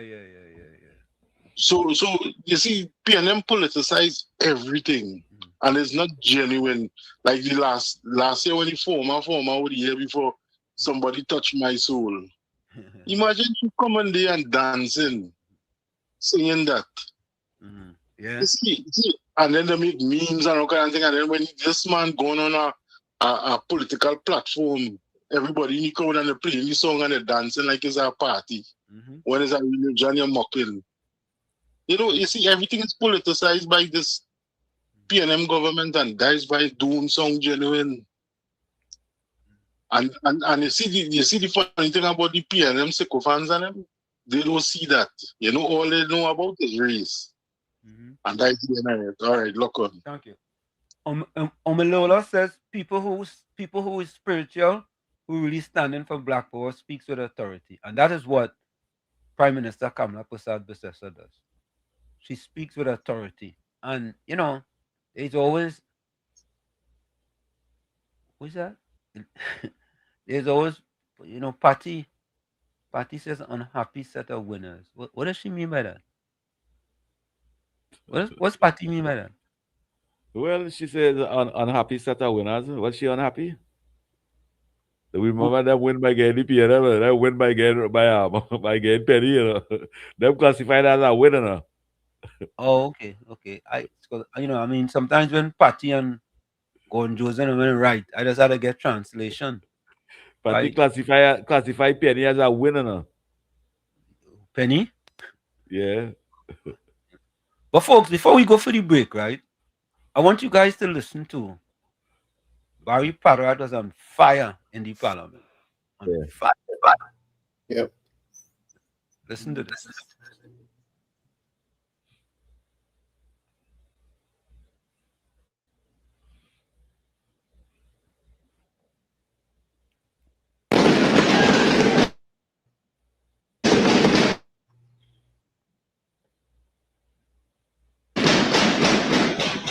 Mr. Speaker, I listened very carefully to my colleague from Diego Martin Northeast. And right off the bat, the honorable member said that he would file a matter of adjournment every week if that is what is required for his constituents to receive water. Mr. Speaker, this is coming from a member whose last incarnation in government was Minister of Public Utilities for just about 1 month. But Mr. Speaker, the honorable member's disposition and reputation does not stop short for that 1 month. And I want to refer you to an article dated December 12, 2021, which headlined Water Woes in Colm's Constituency. You see, the member for Diego Martin Northeast held the position of Minister of Finance that financed all the water projects, if there were any, between the period 2015 to February 2025, until he became Minister of Public Utilities for that 1 month. And I'll tell you, Mr. Speaker, the article that headlines Water Woes in Colm's Constituency, dated December 12, 2021, what the honorable member's constituents had to say. And I quote, "For the past few years, we have been having issues with WASA and not getting water. It started in the late half of 2015. Who became the government in the late half of 2015? Mr. Speaker, it goes on to say, going into 2016, and after that, we complained and called WASA, and they said it was pressure. They had to supply other places.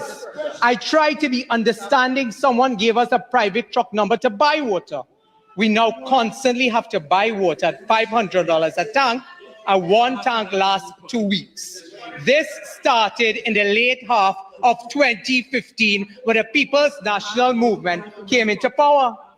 Mr. Speaker, further the article says, after years without a restoration of supplies, residents said instead of asking for a rebate from WASA, they continue to receive no supply. Mr. Speaker, the article went on further, and I quote, "Additionally, a project to replace the existing 4-inch diameter pipeline along Northwest Drive with a large 6-inch diameter pipeline had been identified for implementation." This article was dated 2021. The residents told them while they were in government, Mr. Speaker, even when the member served as Minister of Public Utilities, it was in the public space that the residents of Diego Martin Northeast told them that they had to replace the pipelines there that was creating the problem. So to come here and give this song and dance to give the impression that water woes in Diego Martin Northeast now arrived on the scene is complete hogwash, Mr. Speaker. Mr. Speaker, the honorable member for St. Anne's East told us during the debate, she had some advice for ministers and said, get to work, do the work. For 10 years, you did no work. And that is why Diego Martin Northeast and several areas in the Northwest, Mr. Speaker, are facing water woes. The dilapidated infrastructure that we inherited, it is not a switch that you can turn on and turn off. My colleague from Oruka Lopino will tell you that. Had the member for Diego Martin Northeast stayed longer in the Ministry of Public Utilities, he might have learned that. But while he oversaw the expenditure for 10 years in this country, he could tell us all the projects that are needed in Diego Martin Northeast, but never one day lifted a finger to say as Minister of Finance that he will finance those projects in order for people to get water in their taps. The member then said that he will plead on behalf of his constituents from La Ceiba, from Maraval. Where was your voice for the last 10 years? I recall when the member went into opposition in 2010. The member did an interview with CNC3 and he said, and I know we're in the spirit of Easter, he said in that interview, Mr. Speaker, that he would repent from his wicked ways of ignoring the plight of poor people. For 10 years, he had the opportunity to repent, and he did no such thing. But Mr. Speaker, let me tell you what we are doing to help the people in Northwest Trinidad. We don't play politics. The member for Cuba North always says, we get the job done. And let us tell you what we are doing. We have conducted a comprehensive audit of WASA's national infrastructure. A lot of the age dilapidated infrastructure, Mr. Speaker, is causing us to continue to lose potable water. Mr. Speaker, we have developed a 60 million program to restore 100% efficiency and reliability of all 176 facilities across both islands. Mr. Speaker, the pumps that the honorable member from Digomartin Northeast is referring to, many of them when we came into office, rusty, old, non-functional, and they implemented pumps that you can't get parts for. And when they want to talk about friend and family and financier, you should ask them who they gave those projects to. That today, you can't get parts for that. You have to replace the pumps, and it is taking forever. Mr. Speaker, we are changing all that. We have given the commitment. You have already started to see Ministry of Works and the Ministry of Public Utilities changing out some of that aged infrastructure. We know it is frustrating to residents, but that is what we inherited for 10 years. So when the member for Arima wants to call our Prime Minister unfit and lazy, I want to tell him, member for Arima, if you want to see unfit and lazy, turn to your left and turn to your right. I want to tell the member for Arima, when you want to see lazy and unfit, don't only turn to the left and turn to the right. Look in a mirror. Thank you, Mr. Speaker. And there you have it, ladies and gentlemen. Wow. Oh, God. Folks, look in the mirror. You're going to take that quick. Huh? That on fire. It's a that on fire. You have a hot mouth, no? Yeah. Folks, we're going to take that quick break. We'll be right back. Don't go nowhere. It's Sunday Talk. Let's talk politics with Uncle Tommy, Professor Wall Street, COP, and you. We'll be right back. You're listening to WZYE 95.9 FM. You are listening to WZYE 95.9 FM. The most influential name in Caribbean radio in the tri-state area. Broadcasting from East Orange, New Jersey. The most influential name in Caribbean radio. WZYE 95.9 FM. Welcome to WZYE TV 95.9 FM. We come to you every Monday, Tuesday, and Thursday from 7 to 10 p.m. And on Sunday from 1 to 4 p.m. on Let's Talk Politics. Like, share and subscribe to keep up to date with reality affecting your life. And as we always say, we bring the truth, the whole truth and nothing but the truth. You're tuned to WZYE, the heartbeat of unfiltered truth. We're more than a station, we're a movement, grounded in facts, driven by integrity, committed to progress. We don't chase headlines, we create them. Decoding politics and current affairs to question power, not cozy up to it. From Laventille to Scarborough, whether you're in your living room or your commute, this is where perspectives collide, divides dissolve, and tomorrow's conversations start today. WZYE, we originate, not imitate. Fire! Fire! Fire! Fire! Fire! Fire! Fire!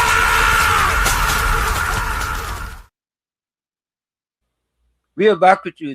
It's Sunday Talk. Let's talk politics with Uncle Tommy, Professor Wall Street, COP, and you on WZYE 95.9 FM. We come to you every Sunday from 1 to 4 p.m. That's every Sunday from 1 to 4 p.m. Don't forget, folks, whenever you join us, share the live.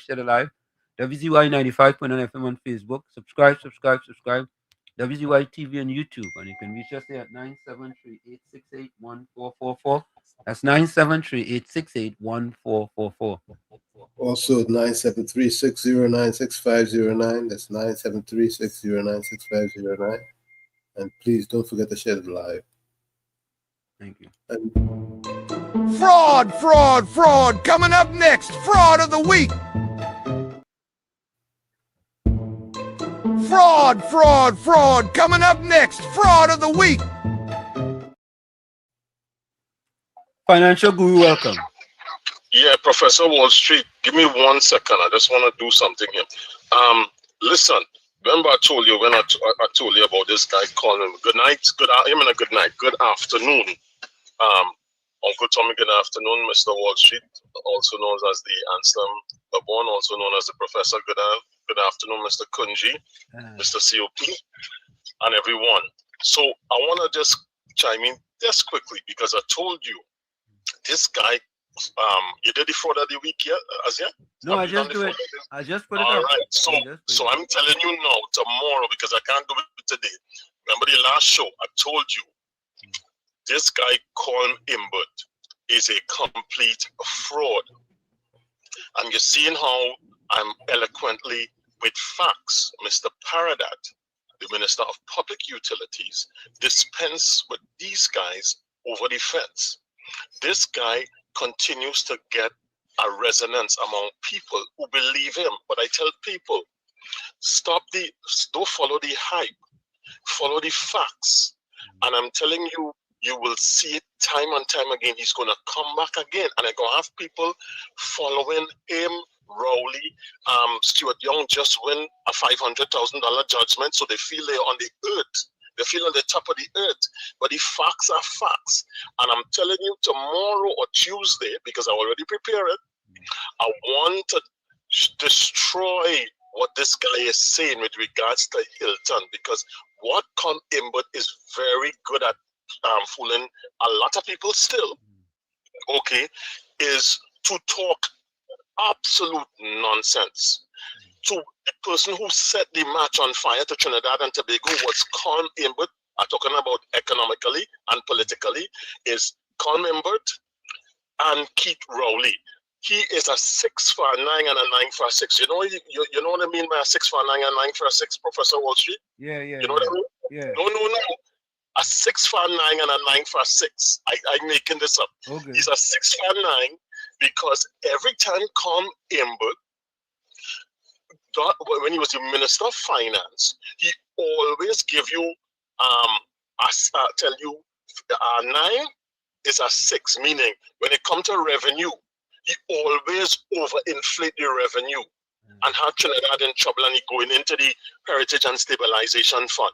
But when it comes to costs, anything that costs in Trinidad and Tobago, including that airport, including a number of projects that he's done, it's always a 6 for 9, meaning he always underestimate the costs, and then when you catch, the cost is way above. So tomorrow or Tuesday, Professor Wall Street, I want to deal specifically, if you give me a few minutes, to deal with Hilton, because this guy came last week, Thursday, I told you, and was mounting off and blaming at the hands of the UNC. This is what he does all the time. He set the fire with Hilton. He, as the Minister of Finance, the fiduciary responsibility for Trinidad and Tobago taxpayers, and then blames it on the ministers and the Kamala predecessor administration, and it has to stop. So, Professor Wall Street, he is my fraud of the week. 619 9 for 6 for Coleman. But have a good evening, everybody. All right, Bye. Tommy, put one day from folks. We are doing now. Fraud. Coming up next, fraud of the week. So, Tommy, do you have a fraud of the week? I was looking at Mr. Young. Stuart Young, we'll put one for Young, COP. I go in with Colin Imbert. Colin Imbert, fraud of the week. Fraud of the week. Yeah, I like to reserve judgment because, sometimes we may have certain people who does either send voice notes or call in or send WhatsApp messages, and they might they might swing my vote in order to vote for them as fraud of the week. So I know if Tommy and call Imbert, go and get fraud of the week. I might pick him. You stay with Colin Imbert. All right. So call Imbert. How could you represent a constituency for over 30 years and complaining for water? How? What did you do? That's a good question. Nothing. Ain't do nothing. And fighting for something when you don't have no authority and no power? Correct. But then that's not the right time to fight. But the right time to be ashamed of yourself too. All right, let's take this voice now.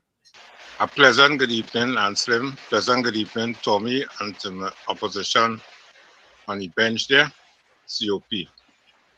Thanks for bringing all that. I agree with you, COP, and I also agree with Anselm. That is facts, all the talking there. That is real facts. But I wonder under which government that people's rights have been violated in 2026. I wonder if that ringing a bell. You see what I tell all you? You see why it does reserve my judgment? I totally agree with Barry. It's your fear I am. And Sim, I always tell you what is right and what is wrong is wrong. I totally agree with Barry Palarat with what he's saying there in Parliamentary. Full 100. But Anselm, let me ask you this now. How would you feel if a ABCDXYZ become the Prime Minister of this country? Would you support that person the same way as you're supporting Kamala? What? You see why I does reserve my judgment? What? Oric, it was very sarcastic there and hypothetical. yeah. Where you come with that from? Alright. We're doing. You trying to say the Prime Minister is at ABCD. Yeah, alright. We're doing fraud of the week, eh? But you know what? Presenting Bubble Head of the Day. So, folks, that's my special. What we're doing. This is what we're doing today, right? Fraud. Coming up next, Fraud of the Week.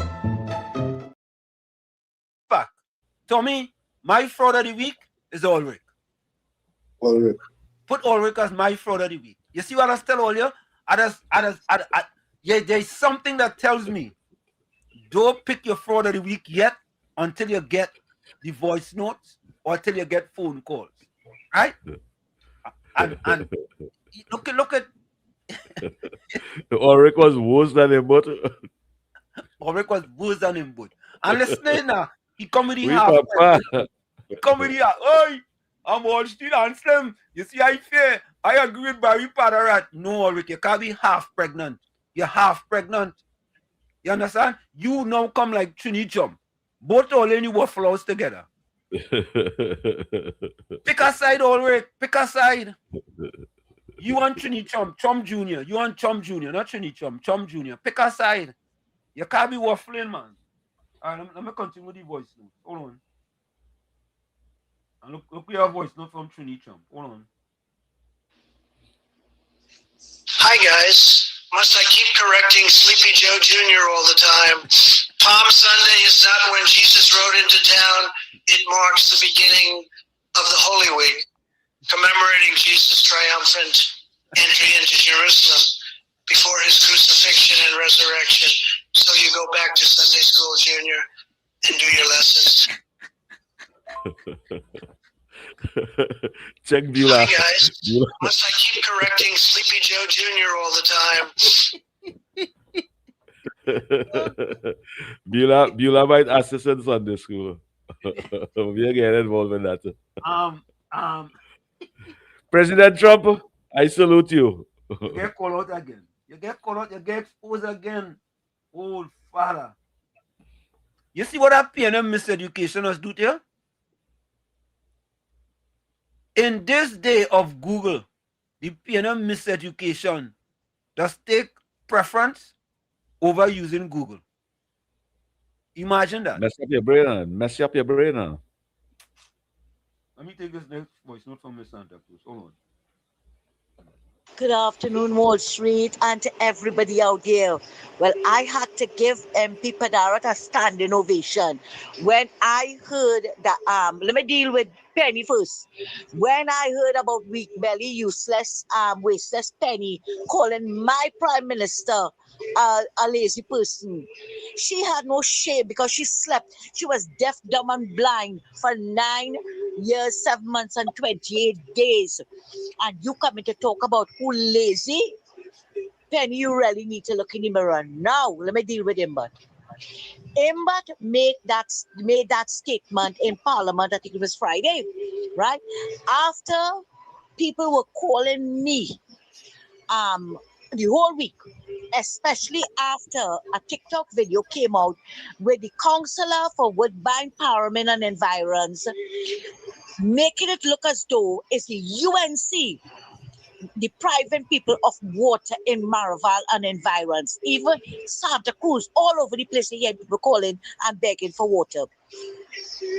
She made that video making it look as though it was so. Right away now, he is siding with her. What UNC doing the people? Wall Street, I got calls from people in Maraval, right? And right now, one of them is doing a video for me to highlight it wherever I choose to, and I'll send it for you as well. Woodbine Gardens, Parliament and environs have been suffering for water since the PNM came back into office. And that Woodbine Gardens is not far from Imbert's office in Maraval. And what they were telling me is that sometimes they come and they turn on the valve, 2 seconds later they turn it back off. I keep saying that the government has changed, but the workers' mindset has not changed. They are deliberately sabotaging the people to make the government look bad. We have had a water problem in Santa Cruz since 2007. Imagine when Lenny Sape was acting prime minister, I was so desperate, I called him, right, for us to get water in Santa Cruz. He sent, you know who he sent to come and see what this was going on up here? You remember I can't remember the gentleman, the chairman of WASA at the time. Because he couldn't speak German, he was getting hundreds of $1,000s a month. Somebody might remind me the man's name. To see what it was going on in Santa Cruz water situation. When the UNC, the partnership came into office, they called my name on the radio station, Mr. Punkin. And he said, he reassured Miss Santa Cruz that no water will be a problem of the past. That was in 2011. Wall Street, we started to get a good water supply. And I am living spit in the sun summer pump station. We used to have to go and fill water by a spring and bring it back to fill our tanks. That is the desperation. When Gatsby Dolly came into office, right, we were still suffering with this water situation. When residents called her, you know what she said? I am at a function. Call me back in 2 weeks' time. And she has the goal to tell this government to get up and do all your work. I'll never forget that. That is what she told the residents when they were calling her, because she gave everybody a number when she won the election. Right? She's at a function and call her back in 2 weeks' time. That's when we plan for her. Right? And then we started to get a decent water supply until PNM came back in office. Wall Street, Santa Cruz, I can't speak for anybody else. We are on a water schedule. Tuesday, Thursdays, and Saturdays. Supposed to be from 6 a.m. to 6 p.m. or 6 the next day. Wall Street, it comes a little after 6, very low. You can hardly fill the machine. You have to wait till it build up a little bit together with what tank water you have to get to wash. And I am telling you, Wall Street, by 10:30, 11:15, that water is no more. So instead of us getting a 12-hour supply or whatever, we only get 4 or 5 hours, right? And this has been going on since PNM left office. So if anybody wants to tell me that is not sabotage, I'll tell them they're lying. They are sabotaging us with the water. So when Imbert want to talk about, he gonna send a request every week. He should have done that when he was in office, because it's not now. The people are suffering for water. Wall Street, thanks a lot for listening to me, but I had to highlight that. Thanks. Thank you. Let me see. How about next one? My fraud of the week is Imbert. That is my fraud for the week. Imbert. Ansem, what going on with Roche? I'm not hearing nothing. Is a deafening silence. I'm not hearing him at all. You can give me a heads up on that, please. What does ABCD mean? What Ulrich talk about just now? I don't know. COP, what does ABCD mean? What was Ulrich talking about? He's trying to show that for the Prime Minister. He's trying to say that all the Prime Minister is ABCD. That's what it is? Yeah, that's what he's trying to say. So Tommy, you get out one day from Ulrich? Yeah, this is Imbert. Yeah. All right, let me go to the chat and see. Folks, send your fraud of the week. Hold on, let me go to the chat and see what people put in here for fraud of the week. Let me see if there's any here in WhatsApp. Send your fraud of the week, folks. Send your fraud of the week. Fraud of the week. Send your fraud of the week. Fraud. Coming up next, fraud of the week. Fraud of the week. All right, let me go to the chat. COP fraud was input, right? Right. Okay, yeah. Let me see. All right. Yeah, he going to win it tonight. He going to win it. Who winning it? He going to win it. I'm button. All right, Yeah. Mr. Santa Cruz, input and penny. All right, input and penny. We're going to only take one. Input. We'll take Imbert. We will take input, the first one. Hafiz Mohammed, input. Radha Ragunanan, Victor Roberts. Hey, look, Victor Roberts get one, yes? He get one. Victor Roberts get one, boy. Capitan. Hey, look, even Capitan going fraud of the week. Input. Just cool fraud of the week. Pay them a position. Oh, wait, la. Look, Beulah, fraud of the week. Victor Roberts. Victor Roberts get two, boy. Way, Victor Roberts. Beulah, you so like him, but Beulah, you so like him, but I mean, she give Victor fraud of the week. Beulah is an independent thinker. Move on.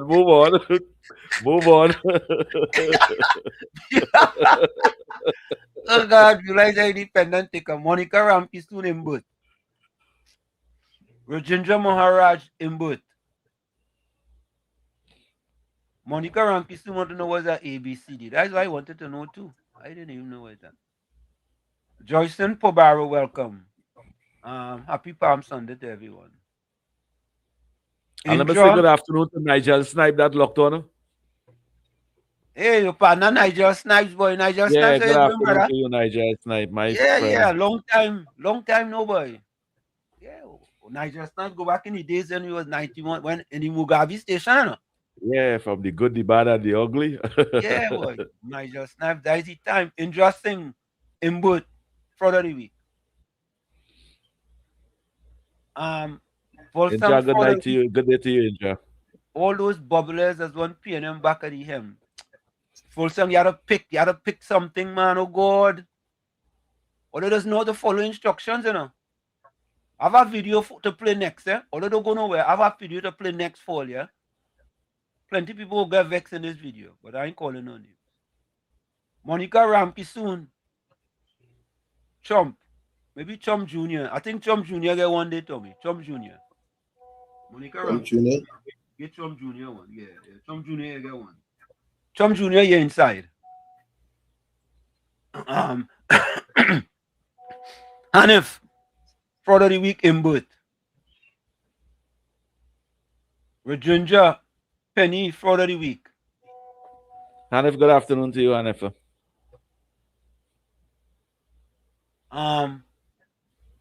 Patricia Reed. Lie to your sheep is fraud of the week. What does that mean? Rowley. Somebody had a chance with that. What is that? Is she telling Rowley that? Huh? Is Rowley she telling that? All right. Patricia, let me know who's your fraud of the week. Yeah, we're trying to get from Patricia fraud of the week. Oh, them PNM don't like to vote for no fraud of the week, you know. You know, Gordon Gangachan and Joseph. At least Oric does vote for a fraud of the week. Which doctor say input? Google spin, not from this. Omelola says input. Input. Look, what I tell all you? Why them fellas just prove me right by? My fraud of the week is WSY. What is that? What is WSY? What is WSY? I feel he being sarcastic. Yeah. Patty, translate that for us, please. What is? Yeah, all the PNM people can translate it. Because he say he's a balance in the opening remarks, but when the program starts, you only go left, and the true things said about a government is not talked about, but lies it will get. I know what you're talking about now. And fraud of the week, Coleman Booth, Bennett Thomas. But he can't say WZYE the spread lies. Huh? He can't say we the spread lies here. He will be biased. Huh? Yeah. Angela Darius. Yeah, what a racially loaded statement by Ulrich. Sita Ramki soon fraud of the week in Booth. Sita, I think I Sita first day time, you know. Let's say welcome. Yeah, all send him both viral today. Yeah. Chris Tuku in both fraud of the week. All right, I only have Omelola. Fraud of the week. Yeah, so that's where we are so far. Tell me what's the numbers? What do the conk look like? Young one from me. In both is 4, 5, 6, 7, 8, 9, 10, 11, 12, 13. For our next one, 14. Monica Robinson. Yeah. You have Penny too. You have Penny. Penny had 2. Victor Roberts have 2. Yeah. Ulrich have 1.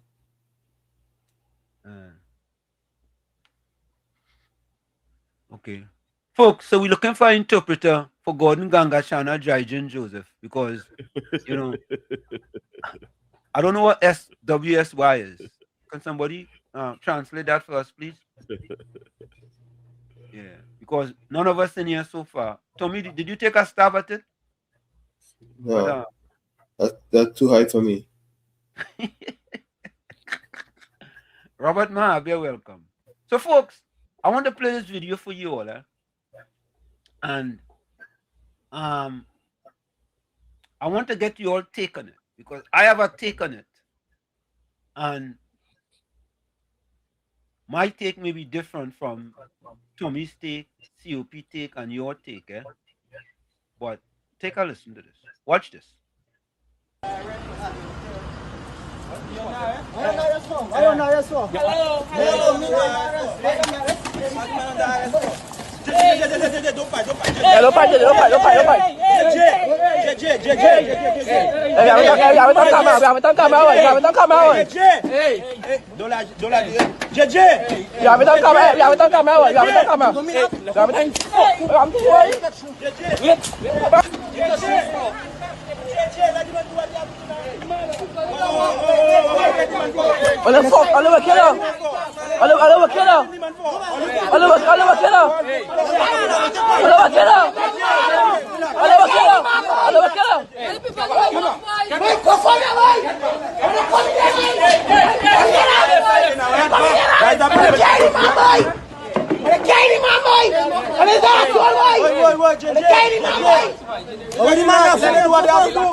Go for it.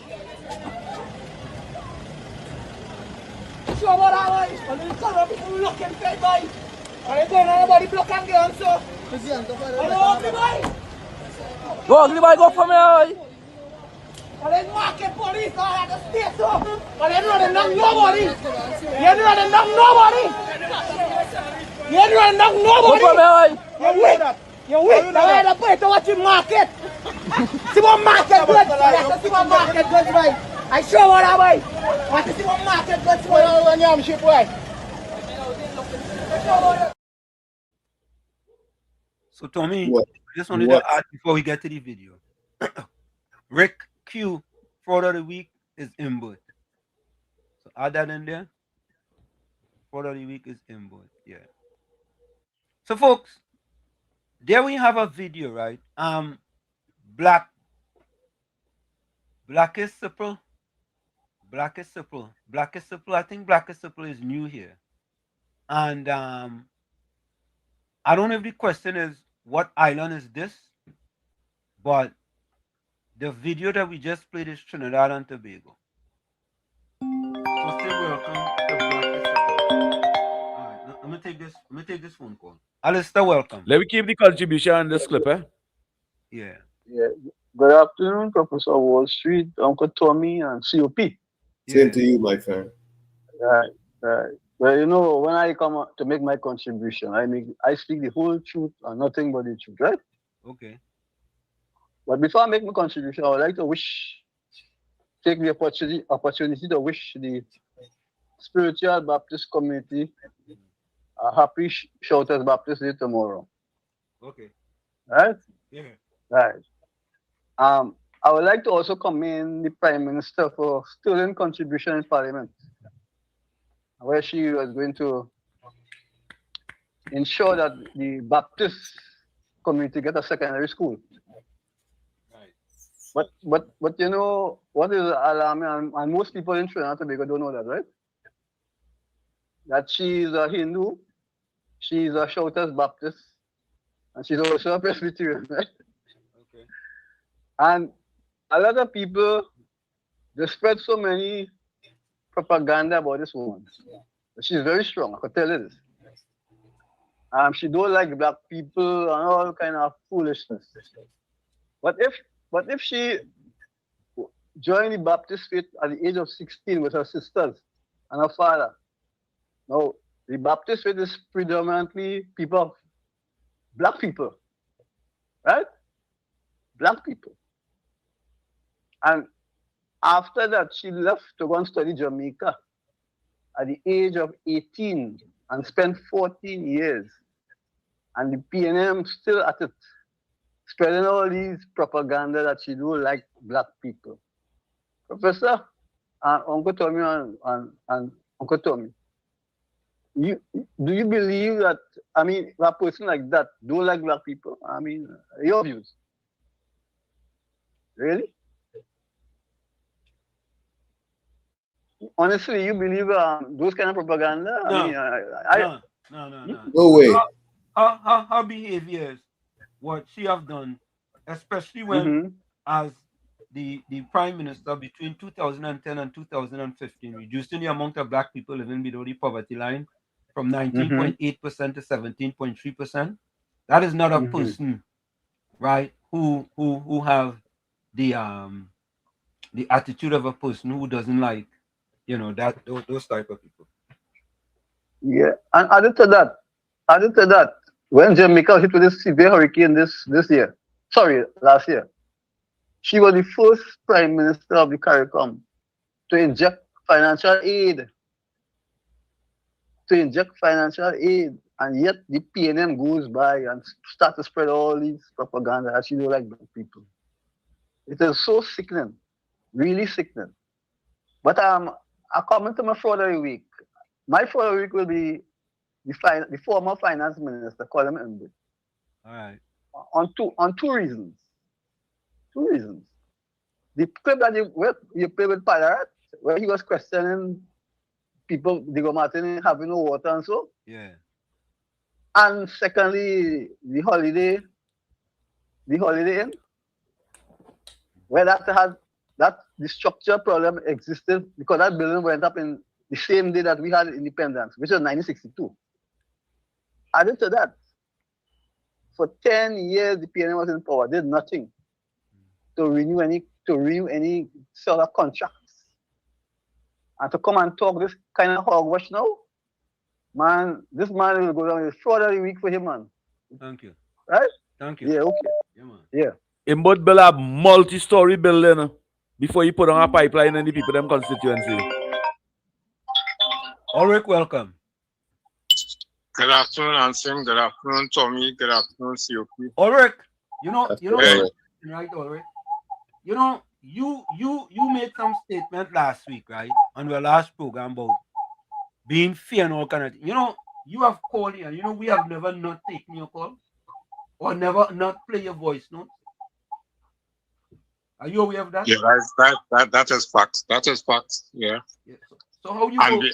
And although we on different side of the fence, that is facts. Yeah, but we don't only speak the truth, the whole truth. Wait, you see now? No. Sometimes you feel talking the truth, but sometimes not everything you say that the truth. No, COP and Tommy, did you hear what Ulrich just said? Ulrich, could you repeat what you just said about the side of the fence again, please? I said not everything. No. You just say about what side of the fence you on and I on? Repeat your statement. It appears to me that we're on different sides. No, don't put no appears now. You see how them fellas just waffle? You just make a statement we're on different side of the fence. No, you come back and you want to talk about your appears. Raise your point. We're on different side of the fence, regardless of where I say we're on different side of the fence. All right, so listen. So if I'm a UNC, what will you if you're on the front side of the fence? I was a UNC, I'm not a UNC. Oh God, I asked you that, Ulrich. Ulrich, I said, if I am a UNC and you are on a different side of the fence, what side of the fence you on? On the independent side of the fence. Oh, right God. now we can't. Ulrich. Right now we can't trust nobody. Ulrich, it's not no independent party. You could go and vote in Trinidad and take over. I will have an independent party in time for the next election. I don't know. Go ahead. Make your contribution. Make a contribution. And same the video you just showed with the thing with the vendor and the police there. Yeah. That just goes to show the colonial thinking that these fellas are getting indoctrinated with in the academy. The honest work, best work the police do is lock up vendors and get ticket. That's the best job they does do. That is a kind of mental slavery thing. You see how them black people come and hold that man and rough him up and push him in van. I wonder if one of his shoulders could be out of place, be way out was handling him. And you know he have no recourse. No, himself he have recourse, he don't have the money to fight them. That is the kind of thing I'll be talking about. Now Kamala and them in office now, that going on since in Rowley and them time. Now she in office. Them is the thing I find the government should be looking at and stopping, because it's not no job for people and people creating their own employment to make a living. So they will have to be dependent on the government. And that is the kind of brutality that is at a place when they go out there in the morning to look for dollar. Them is the thing they should be looking at. I don't want to say much on the program because you know my comments does always go contrary. So I'll go on with that. Thank you. Thank you. Ulrich, you better take off them red sunglasses you have on, eh? Take 10 out of 10, Ulrich. 10 out of 10. Tommy, what's your take on that video, Tommy? No, it's really sad. I'm troubled by that type of behavior. Somebody trying to make a legitimate dollar out there, not breaking the laws, or did they break the law? But they probably was in a place that was against the law or something. It's public space. That is public space. What is public space? Anyway, that was abuse of power. That was abuse of power. If I have a mother and my mother or my father treat people like that because there's police officers, I disrespect them to the highest. I wait until they're sick and I deny them a glass of water. I give them nothing as parents. Yeah, I abandon them when they become old. if my parents do things like that. You see how they're trying to break the boy hand? And when the people them on the side by who stand up in public space on the pavement now, taking videos and telling them, look, we have it on camera. Look how they're trying to break your hand. Then you leave what you're doing over there and run with your battle to beat the people them in the crowd. That is abuse of power. And they should lose their job. And any national security see damn videos of them and all they do anything about it and say the police right and use foolish remarks as don't retaliate, don't do nothing, just stay quiet. When you abuse coming to you, you will retaliate. You will survival instinct will kick in, especially when the people and them responsibility. You know what's the police responsibility? First duty is to protect and serve, not brutalize and use your power to keep me down. Yes. What about the stress test? What about their stress test? When people speaking, what about if people stress testing the rights? Police don't want to know about that. They don't want to know nothing about them thing. They use the power and they violate the poor man rights for looking for $1 on the street. Why the police service or them market police, and them I call them market police because that is what they just do. Why them don't provide work for that brother and say, hey, it's against the law for you to be over here. You can't sell over here. If you can't sell, let me find some opportunity for you. But violate your rights and beat them up that way. And can you imagine when they're going all in the van without the camera? How much cuff and kick and battle that boy Bobby getting in all in the head and thing. So folks, any police service in my country supporting something like that, I would not support them. And Ole wouldn't get me to break the law because I'm not a lawbreaker. So Ole wouldn't have to come by me at all. So folks, put your closing comments in the chat, send your closing voice notes and your closing quotes. Let me say simply, when I saw the video, the first thing I said, why didn't he just cooperate? Why? Why didn't he just cooperate? Why the police didn't come and tell me why you arrested me? Why you locking me up for? Folks, and that's why I put on the thing a lawless society. Why didn't he just supposed to give you a reason why they're locking you up? But wait. Why didn't he just cooperate? And you have all these other guys there, right? Egging him on, right? And he wants to No, there wasn't egging him on. Them wasn't egging him on. Them was telling them keep still. You have it on camera. We videotaping and everything. But he wasn't keeping still. In my estimation, in those situations, you know for a fact the possibilities of what can happen. Remember, they can't do that in your country. The police can't do the citizens and not in your country. Eh? Them can't do that. Them have to approach with respect. As a matter of fact, CUP, I don't think that a person who the police approach will behave in that manner that the guy behaved. They have to have in your country, they have to have reasonable cause to approach me. In your country. In Trinidad, they don't have to have reasonable cause. We don't know. We don't know Trinidad over here is a stop and ID state. We is a stop and ID state. They could stop we and ID as for identification and thing. They could stop, but they can't tell we. They're not supposed to tell we you are arrested.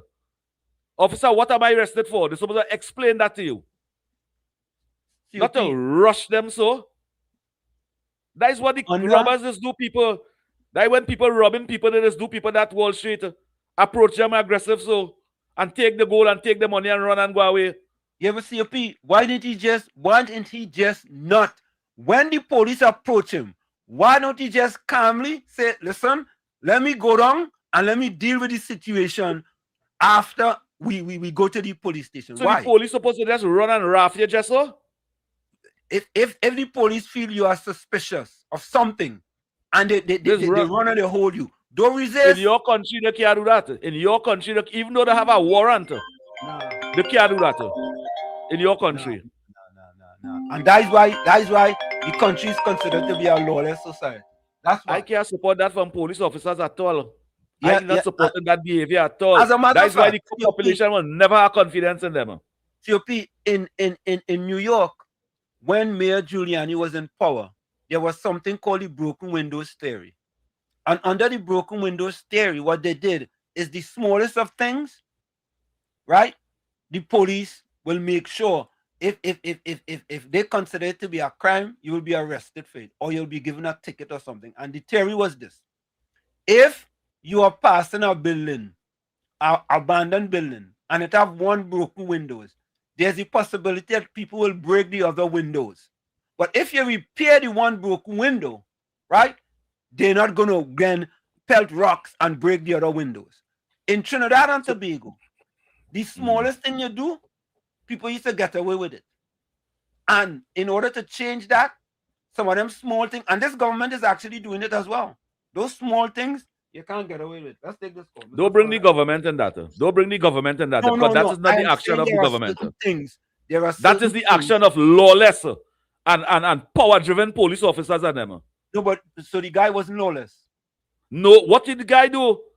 The police officer walk up to the guy and say, "You're arrested." He resisted arrest.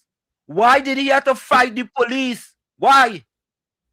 He fight the police. You can win that fight? How you gonna win that fight? So when the police them wrath me, lock up my neck, choke up my neck, and I just had to stay right there. The only reason why they do that is because you're resisting. In Trinidad and Tobago, we won't allow that. We don't want that kind of law in Trinidad and Tobago. Trinidad and Tobago police officers should have respect for the people and them. But that's why Rowley never raised the money. The book and window theory, it was a little bit profiling also. Yes, it was. Absolutely. Right? Yes, you are correct. Absolutely. But this police officer... So that was Wall Street one for them to profile the little black boy on the road. That's what he supported. This police officer came, he did not read him his Miranda rights. Nothing like that. That's number one mistake he make. They're gonna lose that in court. He wasn't read his Miranda rights. What he arresting this young man for? For selling. And what I am saying is that you, as a victim, do not fight back, and when you go to court, make whoever have to pay. But the minute you start to fight back, right? After you start to fight me, after you abusing me. That the mistake the young man did. He resisted. The young boy didn't make no mistake. But if he had known his rights and he knew they didn't read him his Miranda rights, he would have gone willfully because he knew you didn't have money to get. Correct. It had no case when you don't have your Miranda rights read. What you arrest me for? You can if you're detaining me, you could pull me and detain me. But they put him in the car to go, and his Miranda rights wasn't read. You see, these where we had to teach young men and them about the constitutional rights and what the police officer could do and can do, and what you could do in any court of law. The whole process that this officer did there was wrong.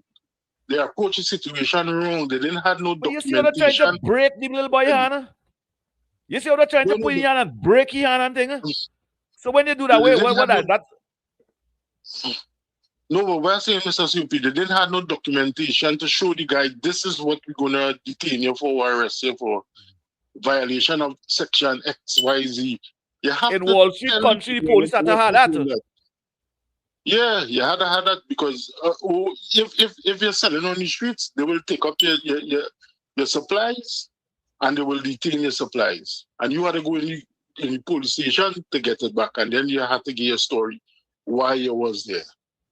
All over the country in Trinidad and Tobago. So training is the number one problem we do have in Trinidad. All right, guys, Thank you. All over the country in Trinidad and Tobago, them municipal police officers and them breaking down people's little stall, throwing down the table, taking the goods and going in anything.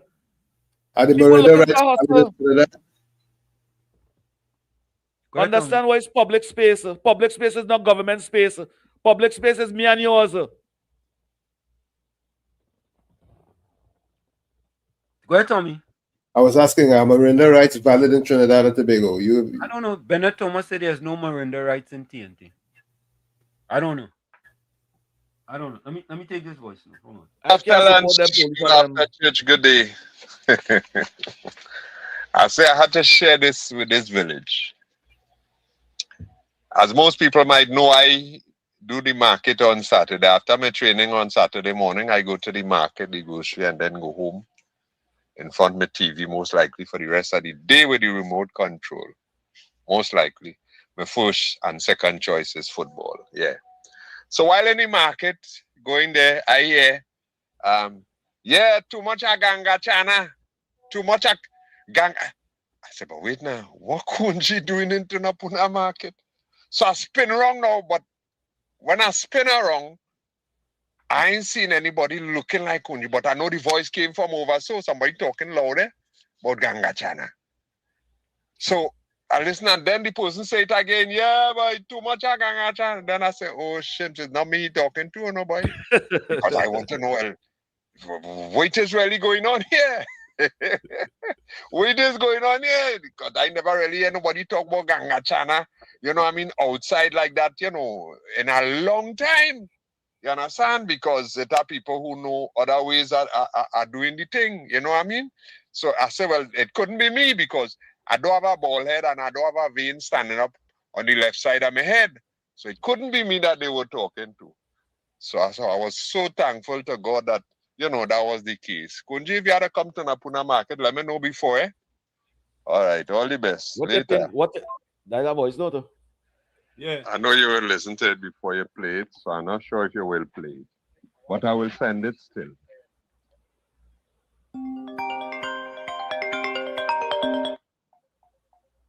Come on, man. You have people saying that you are a professor, right? There are reasons why there are such things as dot, comma, exclamation, question mark, and all these things. If you read and you look properly, maybe it's your glasses. I wouldn't blame you. Maybe it's your glasses. You will see WS, comma, meaning Wall Street, and then I put a Y, and I put a question mark after the Y.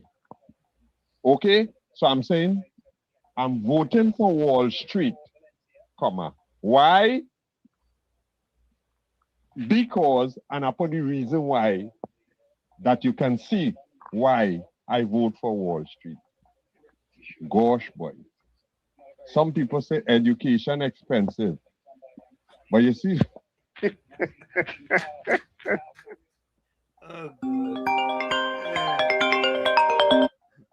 Yeah, Ulrich. Welcome. Yeah. Ulrich. Oi, and Slim. Yeah. I see you're trying to justify the arrest. There's no justification there, and Slim. They abuse their power there. There is no justification. And Slim, and you're saying that the fella should have keep quiet. Yeah. And Slim, you know what frustration that boy must be under. You know what problem he must be having. Yeah, the police know that. The police know that. The police went into his brain already can know that. They know that. They know that. Don't make excuse to the police or try to justify what they do. What they did was wrong. And Slim, you know, in New York, if you do that, you know he could sue. Well, don't you know that? But that's what I said. There has never approached somebody with that. It don't matter what crime they do, approach them in that manner.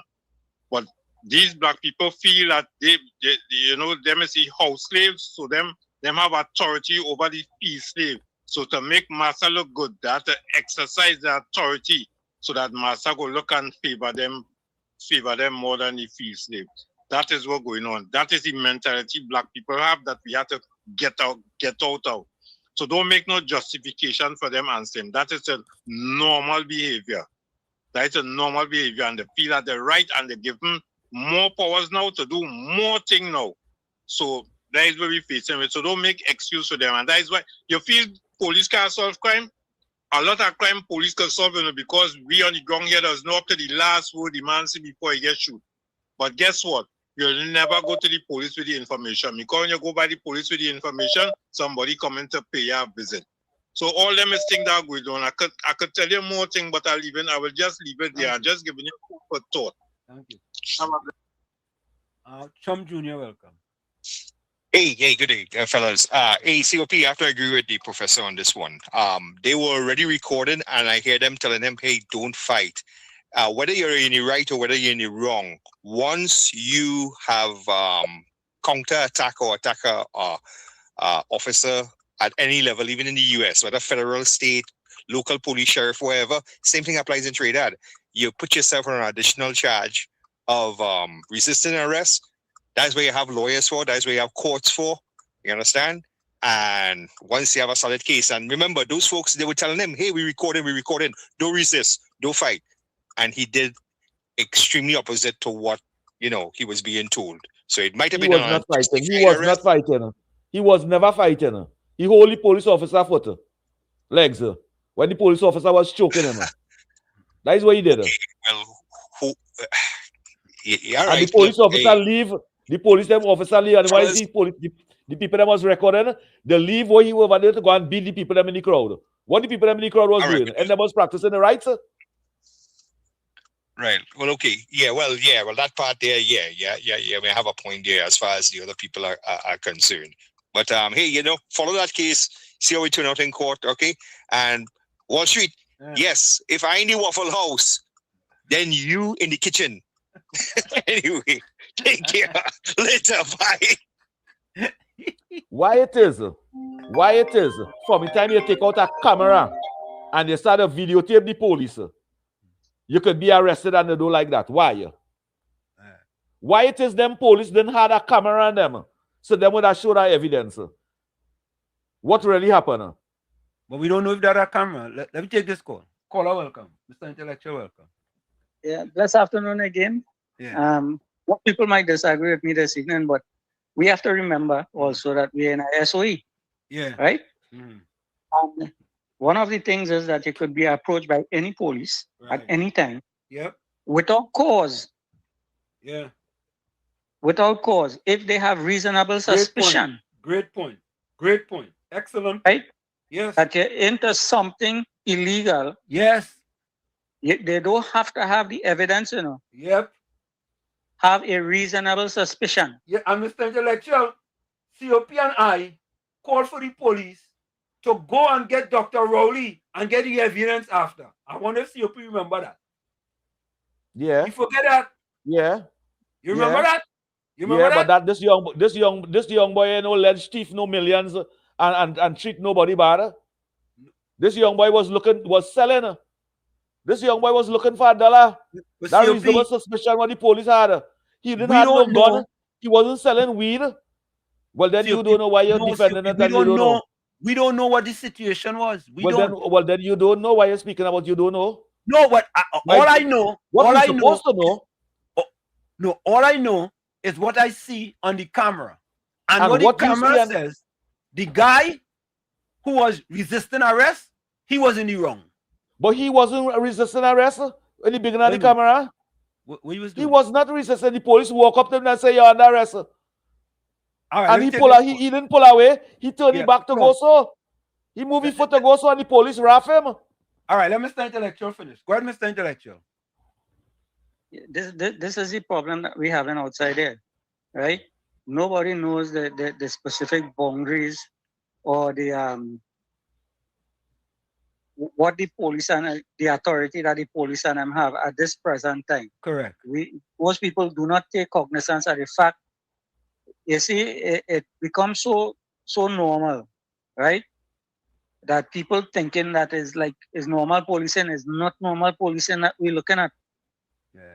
We're not looking at a normal situation. This country is in a state that people have to be so aware about the situation that whenever being approached by anybody, be it a neighbor or anything, you have to be so aware of what it is going on right now at this present time, so that you could take the appropriate action.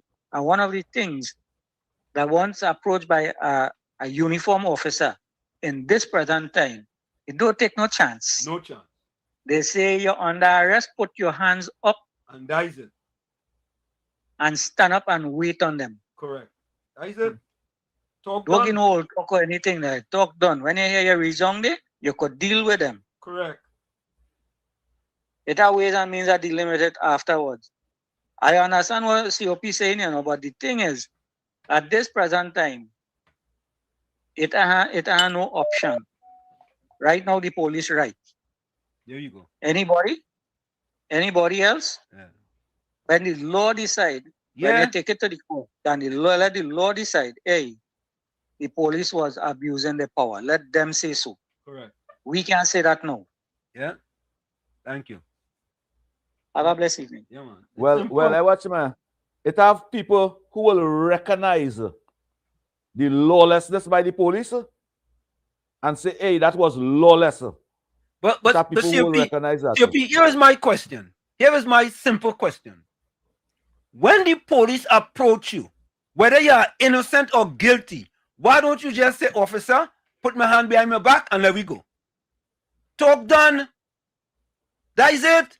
Whether you feel your right to violate it or not. That is no different than what the bullies do other people. No, that is different.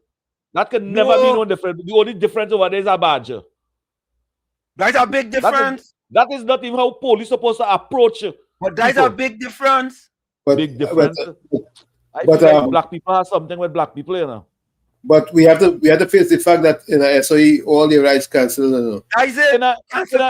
In a SOE something like that, who somebody not, they don't have a cutlass in the hand, they don't have a gun in the hand. It doesn't matter. That behavior, that is not humane. That is not humane at all, and will allow encourage that. Point 14. You have a minute. We're going for the break. I would have no confidence in no police that doing them things. COP, it doesn't matter whether you don't have confidence or you have confidence. And if my mother is a police and she do people that I will wait until she get old and they even get you a cup of water. Point 14, go ahead. Where point 14? COP, a pleasant good day. Yeah, man. Same to you. 2 days ago, I was in my car waiting on someone. I'm AC. But I noticed a police vehicle come and stop alongside me. Yeah.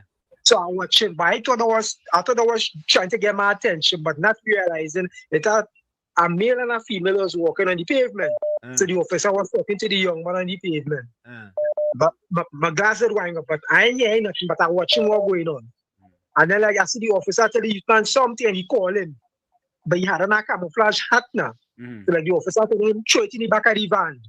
And like the youth man, like he started to walk off and like me no wait till he tell the police and then they stop him again and they started to talk to him. And something again they tell him. And they jump out the van and they hold him and they pat him down. When they look at him go again or something again, the youth man tell him they pull out the handcuffs and put on him. The moral of the story is in this situation, when I'm watching what takes place in America with these police and them, you have to remain calm. If you do not remain calm, things is going to escalate. All right, we gotta go for the break. You gotta go for the break. Right, go ahead. Yeah, man. Go ahead. Yeah, man. Folks, we're gonna take a quick break and we'll be right back. You're listening to WZYE 95.9 FM. You are listening to WZYE 95.9 FM, the most influential name in Caribbean radio in the tri-state area. Broadcasting from East Orange, New Jersey, the most influential name in Caribbean radio, WZYE 95.9 FM. It's Sunday Talk. Let's talk politics with Uncle Tommy, Professor Walsheet, COP, and you on WZYE 95.9 FM. They come to you every Sunday from 1 to 4 p.m. That's every Sunday from 1 to 4 p.m. All right, go ahead, Ulrich. You have a minute. Yeah, and same, I could relate with that fella. You know why I could relate with him? Because I used to be a vendor at one time. And I had 6 children to see about. And one day I come down, was selling I think on Saturday morning, and the police, I see the police coming, so I take the thing and throw it in the car. I was selling on the hood of the car, but spread out my thing on the car. And throw my things inside the car while the police coming, and the police still coming to lock me up. And so, you know what I do? I get so mad because he see I throw anything in the car. And I get so mad. I scrape up the fight and I say, you see today, is someone are we going anymore. I tell him that straight up and set up myself to fight. The other police who was with him see the red in my eye and the anger that he pull away the officer and they went away. So I could see what going on. Probably that that same police must be harassing them people and them all the time. God, already. And he must be fed up. He must be fed up too. All right. When the police just see hand on him. You know it is for somebody to put a hand on you, one pulling you. Even watch that when they're holding him. One pulling him right, one pulling him left. So the plane tug of war with you. You know that? So all they don't make excuse for the police. That's a normal thing. It's time for black people to start standing up against them. And you see that call I will call it just now? Boy, you in a bubble, you know. You in a bubble. That is all I go say for you. 2 years ago, they wasn't interfering with the vendors and them, you know. They was leaving the people them let them make a little dollar, you know. COP. I am not one for interfering with people trying to make an honest living. I am not one. Because you're not living over here, you can't interfere with that. However, if the police are once the police are approach you, talk to yourself and say, boss, it's better for me to obey than disobey. Disobeying doesn't do. 2 years ago, the police, the municipal police and them was not interfering with vendors. People who looking to make an honest dollar, people who don't want to have a government job, people who not even working URP and CPEP again. All right. The police was not interfering with them. How it is all of a sudden now people getting locked up for vending? If it's illegal, if it's illegal, right, is the theory of broken windows. If it's illegal, right, it's illegal. I'm not saying they enhance the law, yes, so. All right. No, all right. Black people must feel black people because only vote. Black people feel black people finger is only to vote. Black people mustn't get opportunity. You know, in Trinidad and Tobago, you know much white people selling illegal, Syrian people selling gyro and all kind of thing all over the place. And nobody don't want to interfere with them. But we don't know. Nobody don't know that. Hey, look, they're moving the black people and look, they're leaving the white people and them. Nobody is saying that. We don't know that. We haven't seen. We just haven't seen. What we have, all we can talk about is what we see. We don't know that. But you come here there and you see. What did I see? You see how much gyro people selling all over. Yeah, but and in public space. They create they make it legal for them to sell. How we know the police never? How come the police never remove them? How come we don't know? Not over there. You not in Trinidad over here. You think the police never remove them? All right. If all you feel black people finger is just a vote alone. Black people finger is not just a vote. All right, let me play this. Hi guys. Must I keep correcting Sleepy Joe Jr. all the time? Palm Sunday is not when Jesus rode into. All right, we got that one. Yeah. Well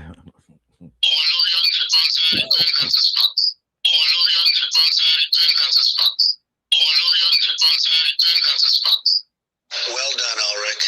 Well done. So I guess you're showing your true red colors for everyone to hear now. Gordon loves the Ganga Chana name so much he's eager for people to call him that. Well done, Gordon. That's true. Gosh, Sleepy Joe Jr., the word is assault, not counterattack. Must I keep educating you every time? So, you know, that God accept Ganga Chana. You accept the name Ganga Chana. Hold on. Somebody just send me this. Folks, we got to get out of here, okay? Yes, Trinidad and Tobago has a legal equivalent to the U.S. Miranda rights based on constitutional rights, common law, and statutory law. Upon arrest or detention, individuals have the right to remain silent, to be informed of the reason for their arrest, and to contact a lawyer. Key aspects of rights for arrested persons in Trinidad and Tobago includes rights to silence. Police must advise suspects of their rights to remain silent and not to incriminate themselves. Information upon arrest. Officers must inform individuals of reasons for their arrest immediately or as soon as possible. But I think under emergency, all of that is out the window. No, the police must run into them just and beat them up.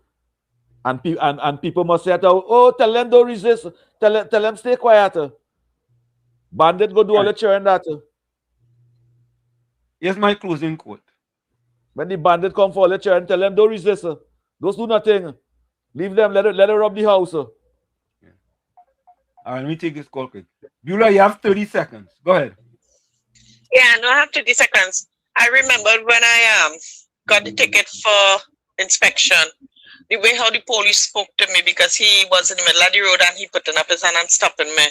And I didn't stop where he said stop. So I pulled to the side of the road now. I didn't want to stop in the middle of the road. And he started to buff me up and thing, and I didn't say nothing. I just go with what he say. And then after, he was very nice to me, you know. So you have to cooperate with the police. You don't get done rah, rah, rah, rah, rah, and thing like that. I saw the video and I see how the boy was fighting back and thing like that. He's supposed to be still and let the police do what they have to do. And according to the caller say, when you go in the police station, then deal with it accordingly. I don't agree with COP. That's why one of your cat run away the other day. That's why one of the cat run away the other day. Beulah. Beulah is joking making. She knows joke I make. All right, folks. My closing comment. All right. It's a good thing this come to we do this at the Sunday, end. Father, and good morning, God. Today is Sunday, Father, and before anything else, I take a deep breath, and I recognize that it wasn't easy to get here. There were days I almost gave up, but you sustained me until this moment. Maybe the week has been heavy, maybe I've carried more than I should, but right now, I am here, and that is already a reason to keep going. Father, in this moment, I slow down within. I let go of all the rush, all the weight, and I simply rest in your presence. Take care of my mind, silence the thoughts that don't let me rest, and bring lightness to what has been hard to carry. Lord, touch my heart as well. You know the parts of me that no one sees, the worries I keep in silence, and everything that sometimes I can't even explain. So today, I just ask you, bring healing, bring calm, bring rest. Let this Sunday be light, without pressure, without weight, just guided by your presence. I place this day in your hands, and I choose to live with more calm, with more faith, and with a peaceful heart. Amen. Good morning, God. Today is Sunday. This is it. Clock on the wall, say that's all I like to see what I've got to go. Remember, hard work beats talent. When talent does not work out, and for every 60 seconds of anger, you lose 1 minute of happiness. Remember, your circumstances may determine who you are, but you are responsible for who you become. Go ahead, COP. I said not fair that song. Oh, you said it? She has said not fair. Hold on. And this dedicated to all the daughters and them. All the daughters of Trinidad and Tobago. All you fathers are dedicated to your daughters them too. Tell your daughter this. If she wants good things to happen in her life, not comfort, not shortcuts, but principles, discipline, and direction, here are 5 rules every daughter must learn. 1. Stay away from people who waste their lives. Those who live for drama, excuses, validation, and comfort will slowly drain your light. They fear growth because it exposes their stagnation. 2. Study. Learn something valuable.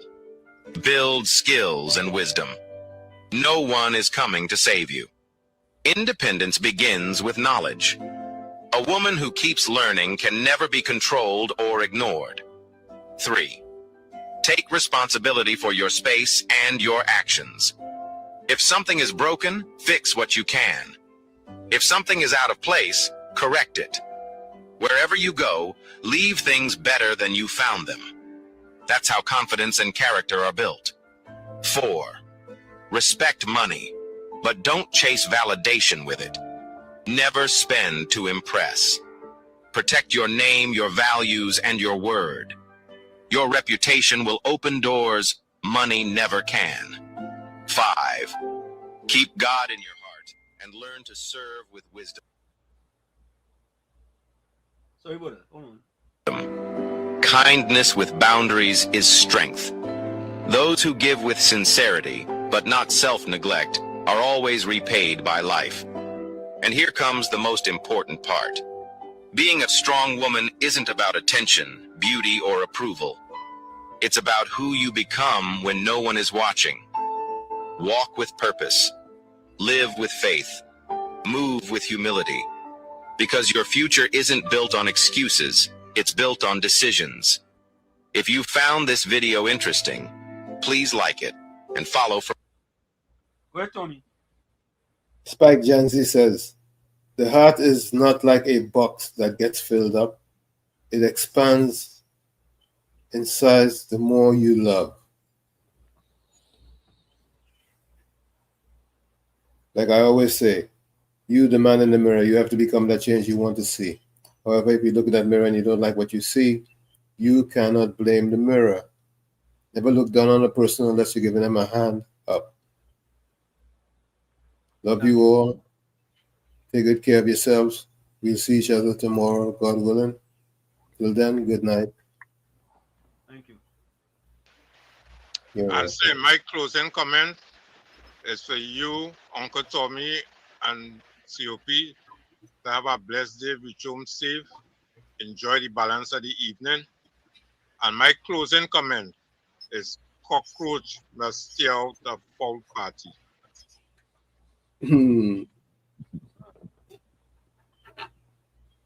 So, Dal Supersat says, hello and good afternoon to everyone. Judy Ali says, Tommy and COP have a great afternoon. Wall Street, Tommy and COP have a great afternoon. You guys are the best. Miss Santa Cruz says, till tomorrow, God willing, stay safe, stay blessed, stay dry and hydrated, and stay away from recruits like Hee-Haw Gordon, the PNM propagandist, and the bearer of false witness. Miss Santa Cruz closing comment. All the war propaganda, all the screaming lies and hatreds come invariably from people who are not fighting. George Orwell.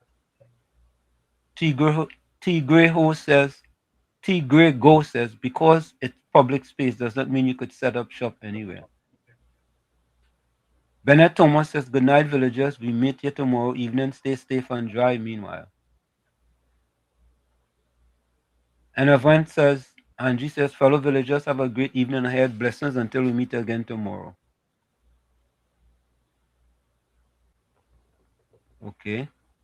That is it for closing comments. Well, shit. Yeah. I see the other day, it had a Indian lady was thieving food stuff in her grocery and putting it in her bag. Yeah. And if you see sympathy for that lady, I wish they could have sympathy for that little black boy over there too. And the chatter. Thank you. Monica Ramke soon have a blessed afternoon, everyone. Till tomorrow, God willing. Folks, we are out of here. We see you tomorrow, 7 to 10 p.m. right here on WZYE 95.9 FM. Enjoy the rest of the day, and we see you tomorrow. Bye-bye.